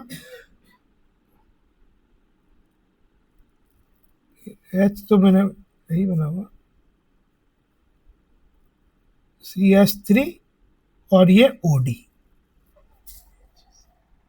समझे? तो इस तरह से मैकेनिज्म आपको मालूम होता है तो आप बिल्कुल क्लियरिटी से क्या चीजें कैसे दी है। अगर मुझे D प्लस और D2O दिया होता तो OD और D जुड़ जाता, H प्लस H2 तो हम देख ही चुके हैं। फिर एक ये बताओ, इस क्वेश्चन को करो,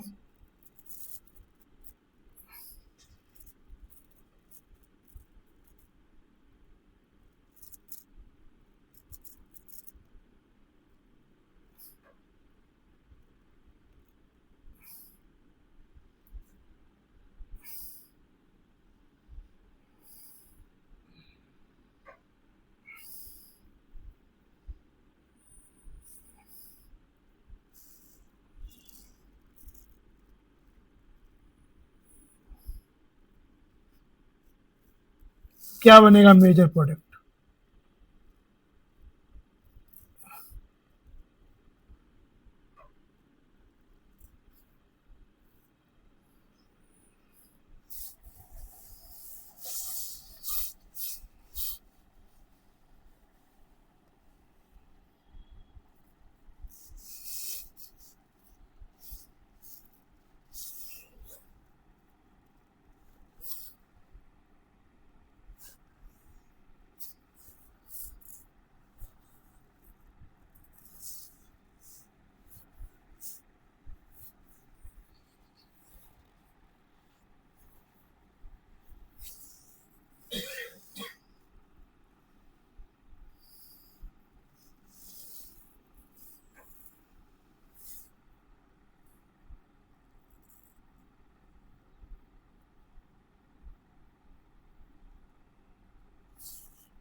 इसमें रीअरेंजमेंट होगा।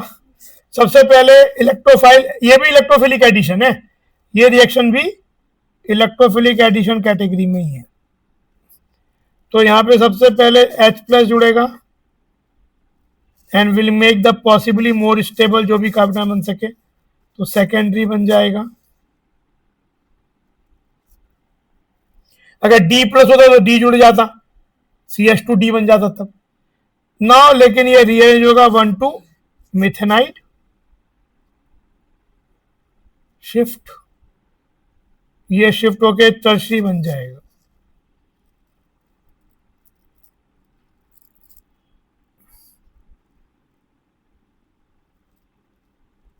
है ना, एंड देन वाटर, वाटर जुड़ जाएगा, H प्लस निकल जाएगा, एक संग ही कर दो, एक संग लिख सकते हो इस स्टेप को, तो ये OH आ जाएगा। नाम क्या होगा इसका?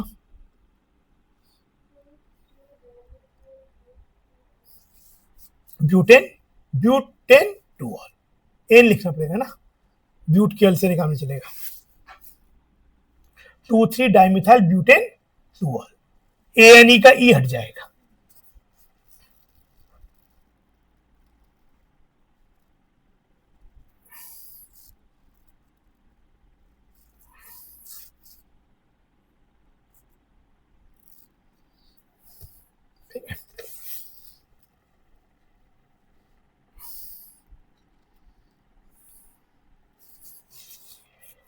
तो ये हो गया इसका। तो वाटर का एडिशन, H2SO4 का एडिशन, SX का एडिशन या आयोनिक एडिशन इलेक्ट्रोफिलिक थे। Only HBr with peroxide free radical addition था। लेकिन हेलोजन का एडिशन भी इलेक्ट्रोफिलिक था, पर हेलोजन के एडिशन में कार्बोकेटाइन नहीं बनता। एक्चुअली साइक्लिक हेलोनियम बनता, ये कहां से पता चला? देखा गया कि जैसे ऐसे कंपाउंड में यहाँ पे रीअरेंजमेंट होता है, अगर हेलोजिनेशन करोगे तो रीअरेंजमेंट नहीं होता। तो अगर कार्बोकेट मान लो कोई बोले नहीं भाई Cl प्लस पहले जाके जुड़ गया C प्लस बन गया, तो अगर यहाँ पे भी ऐसा हो तो फिर तो कार्बोनेट अरेंजमेंट होना चाहिए। ऐसा तो है नहीं कि यहाँ होगा वहां नहीं होगा, अगर नहीं हुआ मतलब कार्बोनेट बना ही नहीं। तो फिर देखा गया कि नहीं, उस रिएक्शन में साइक्लिक हेलोनियम बनता है। फिर उसके एडिशन का तरीका देखा गया कि anti addition, back anti attack, जो हेलोजन जुड़ते हैं वो अपोजिट साइड जुड़ते हैं, तो उसका mechanism should provide all the answers जो कि एक्सपेरिमेंटल फाइंडिंग्स है। तो उस तरीके से मैकेनिज्म जो है वो भी एक एक्सपेरिमेंटल चीज है। मतलब जो कुछ चीज एक्सपेरिमेंटल है, मैकेनिज्म केमिस्ट प्रपोज करते हैं, पर वो मैकेनिज्म जो प्रपोज्ड है that should match with the experimental findings. कभी कोई ऐसा होता है कुछ फाइंडिंग से मैच कर रहा है, उसमें यही बेस्ट पॉसिबल सिनेरियो है तो दे दिया जाता है, but later somebody gives a better mechanism जो कि कुछ अनसुलझी बातें भी सुलझ जाए तो उसको एक्सेप्ट कर लेते हैं। तो ऐसा नहीं है कि मैकेनिज्म जो है, मतलब experimental finding is a done thing, उसमें कुछ नहीं हो सकता, वो सही हो तो एक्सपेरिमेंटल फाइंडिंग है। लेकिन मैकेनिज्म जो दिए जाते हैं उनमें सुधार की गुंजाइश रहती है हमेशा। कोई बहुत सी चीजें नहीं एक्सप्लेन हो पा रही है, लेकिन जिस एक पर्टिकुलर पीरियड में जो बेस्ट पॉसिबल एक्सप्लेनेशन उसको एक्सेप्ट कर लेते हैं। And then if somebody comes up with a better explanation कि जो एग्जिस्टिंग चीजें भी समझ में आ रही है और जो नहीं समझ में आ रही वो भी जा रही, तो बदल भी जाता है मैकेनिज्म। एक ये रिएक्शन ऑक्सीडेशन आज पढ़ लेते हैं कल, फिर एल्कीन एल्काइन, एल्कीन का थोड़ा ही बचेगा, एल्काइन फिर कल। Oxidation, alkenes on reaction with cold dilute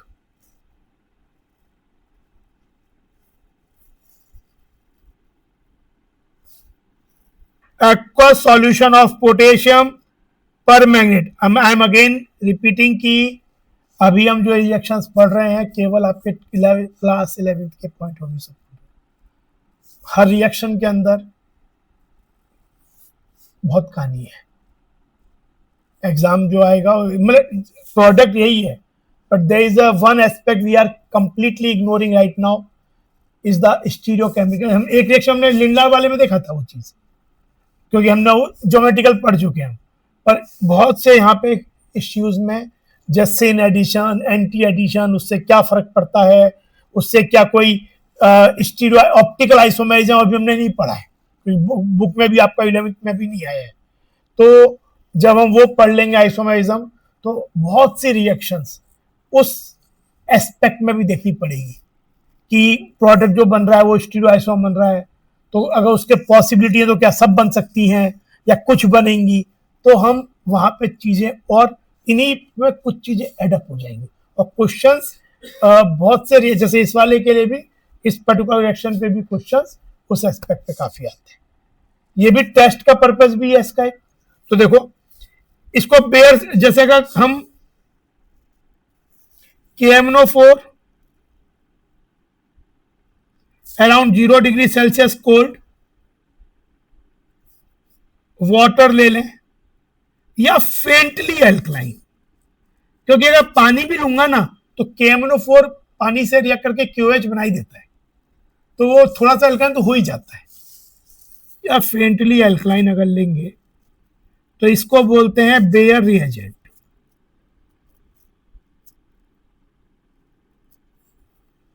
इसका खुद का कलर होता है पर्पल, और एल्कीन से रिएक्ट करने पे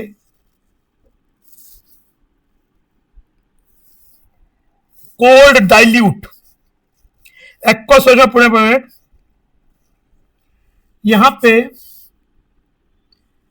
विसिनल डाइवॉल्स बन जाएंगे।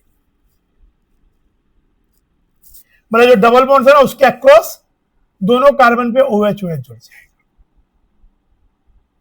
एक कार्बन पे 2H स्टेबल नहीं होते, जैसे एक कार्बन पे 2 हैलाइड तो स्टेबल हो जाते हैं, लेकिन 2 OH आने से ऑक्सीजन पे लोन पेयर होता है तो रिपेल करते हैं बहुत, तो स्टेबल वाटर निकल जाता है। लेकिन ये विसिनल मिलते हैं। Geminal diols are usually unstable. Geminal मतलब एक कार्बन पे, विसिनल अलग अलग एडजेसेंट कार्बन, तो ये बन जाएगा। और इसमें ये कंपाउंड कलरलेस होता है, ये कलरलेस होता है। और जो KMnO4 है वो MnO2 में कन्वर्ट होकर ब्राउन PPT बन जाता है, सरफेस पे आ जाता है। तो जो इसका पर्पल कलर है that gets discharged, that gets discharged. अच्छा, ये रिएक्शन एल्काइन के संग भी होती है। एल्काइन के संग सेम चीज में यहां 2 कीटो ग्रुप बन जाएंगे ऐसे, कल समझ में आ जाएगा, क्योंकि पहले दोनों पे OH आएगा। अभी समझा था ना, दोनों पे पहले चारों जगह OH आ जाएगा, जैसे 4 ब्रोमाइड आया था, लेकिन एक कार्बन पे 2H अनस्टेबल होते हैं, पहले ऐसा हो जाएगा। सोचो,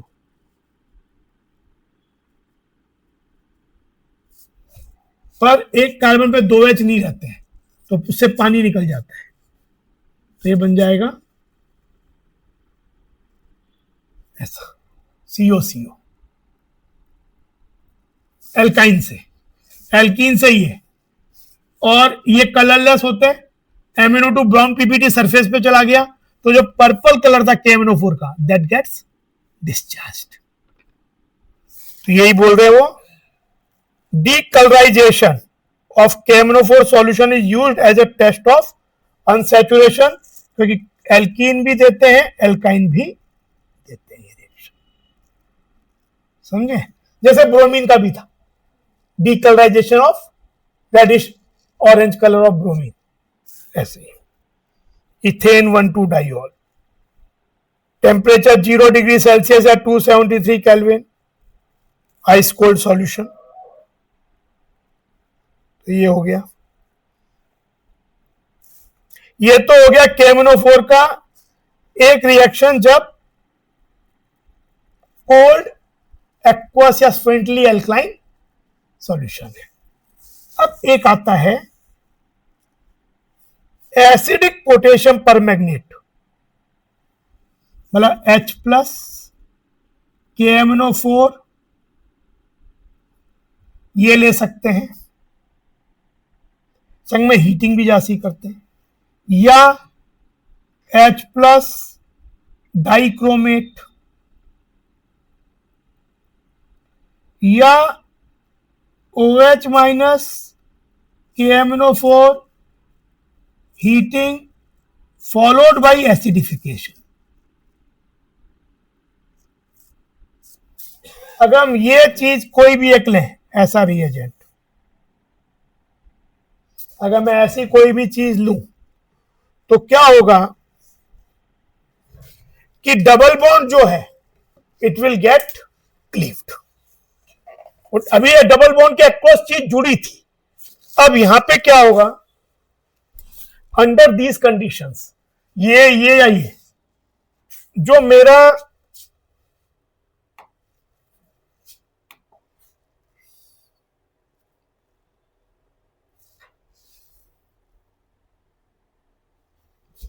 डबल बॉन्ड है, ये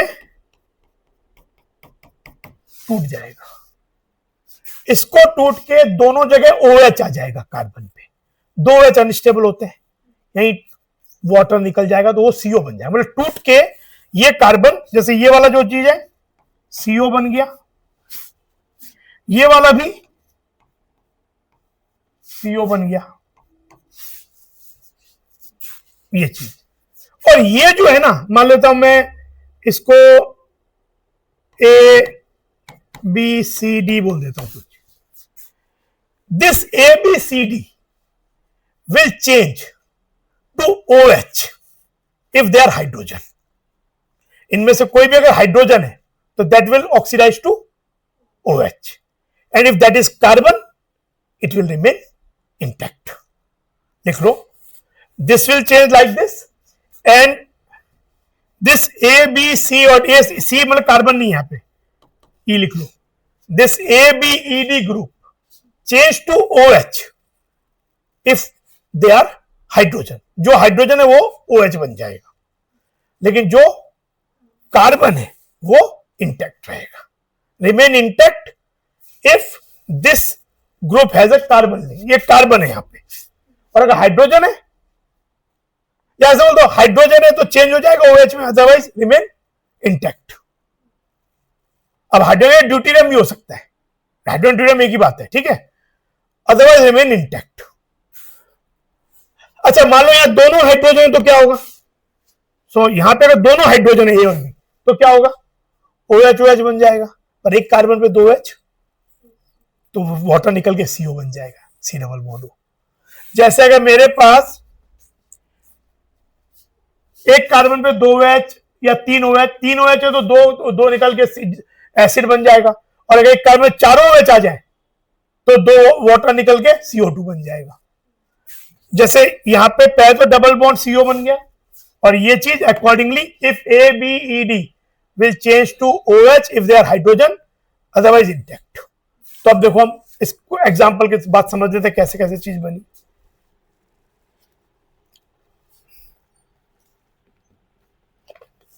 बुक के दोनों एग्जांपल खुद ही तुम लोग करोगे। जैसे अगर ये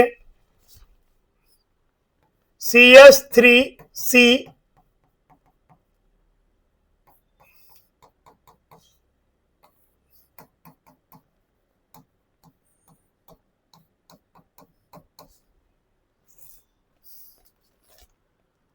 हीटिंग में होता नहीं भी है तब भी चलेगा, हीटिंग नहीं दिया हो, इसमें क्या बनेगा? तो एक्चुअली देखो इसमें क्या होगा, यहां पे क्लीव्ड होगा, ये क्या बन जाएगा? CO। यहां तो कार्बन है, कार्बन कार्बन, भाई इस कार्बन से क्या जुड़ा है? कार्बन जुड़ा है, S तो ये इस कार्बन से जुड़ा हुआ, तो ये तो CS3 रह जाएगा, ये तो ये तो हो गया एसीटोन। इधर क्या होगा?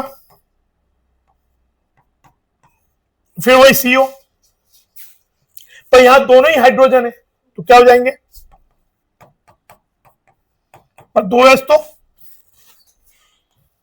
वाटर निकल जाएगा, और ये बन जाएगा CO2। प्रोडक्ट हो जाएगा एसीटोन और CO2 प्लस वाटर। अगर ये हो कंपाउंड,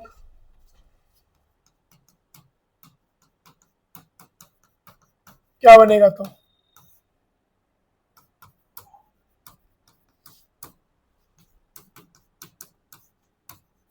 क्या बनेगा?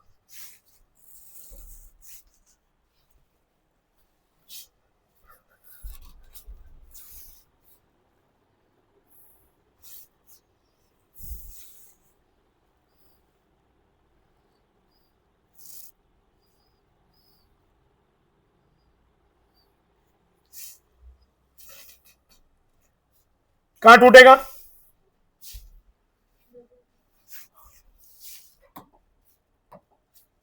ये थोड़ा, तो जो CS3C ये तो O हो गया, लेकिन H OH में तो एसिड बन गया, और सिमिलरली ये भी यही बन गया है ना, तो CS3 था, CS3 CO और H। ऐसा हो तो क्या होगा?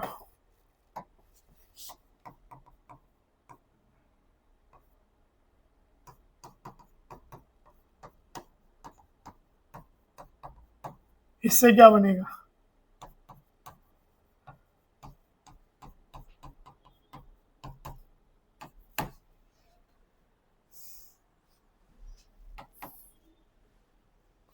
पहला एग्जांपल, दूसरा एग्जांपल, तीसरा एग्जांपल। कहां टूटेगा?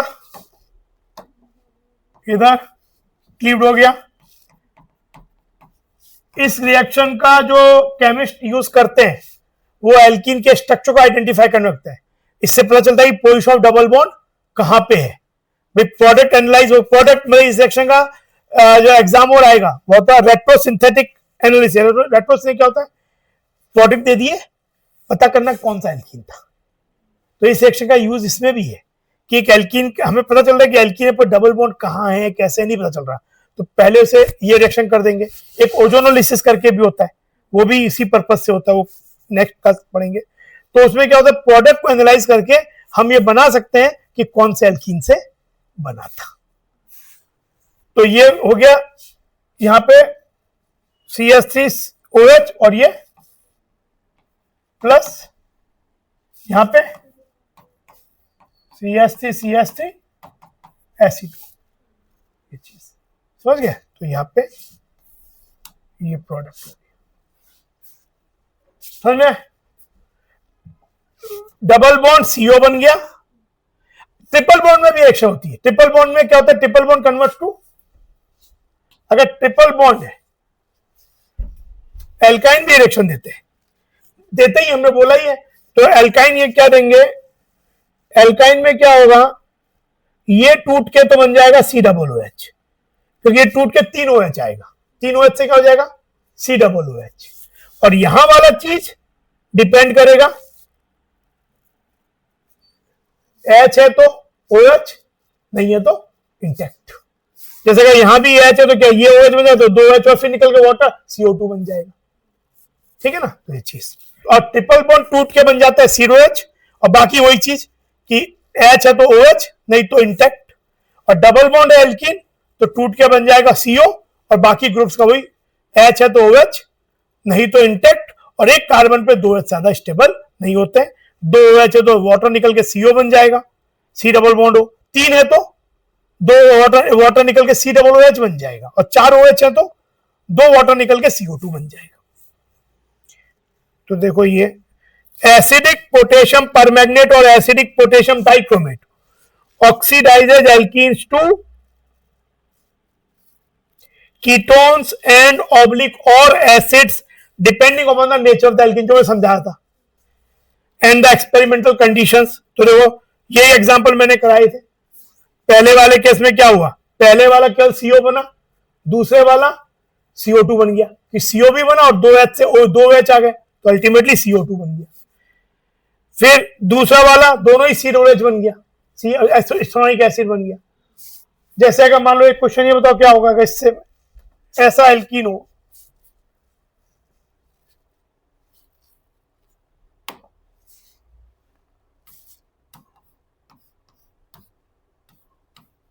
ये एल्कीन हो और इसे रिएक्शन करे,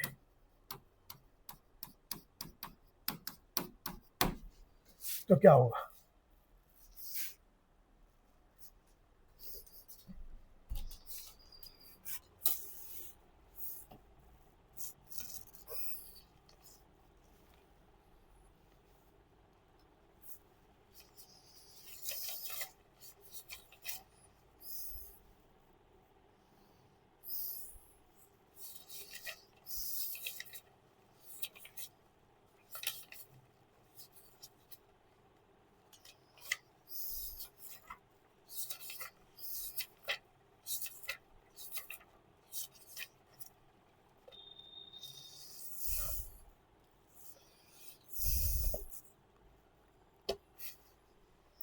और यहां क्या टूटेगा, देखो ये ऐसे सोचो, ये कैच होगा, ये कार्बन डबल बॉन्ड, ये कैच यहां होना चाहिए, इधर टूटा तो इधर टूट के क्या होगा, ये तो CH3 है, ये टूट के बन जाएगा CO। अगर साइक्लिक एल्कीन टूटेगा तो कंपाउंड स्टेट हो जाएगा, और इधर क्या होगा, ये तो CO बना लेकिन ये H वाला ये कंपाउंड, भला इस कंपाउंड नाम क्या हो गया, 1 2 3 4 5 6 7, ये 7 कार्बोक्सिलिक एसिड हो गया, नाम क्या होगा 1 2 3 4 5 6 बोलेंगे 6 ऑक्सो हेप्टानोइक एसिड, 6 ऑक्सो हेप्टानोइक एसिड, ठीक है ना। तो इस तरह से ये कंपाउंड बन गया।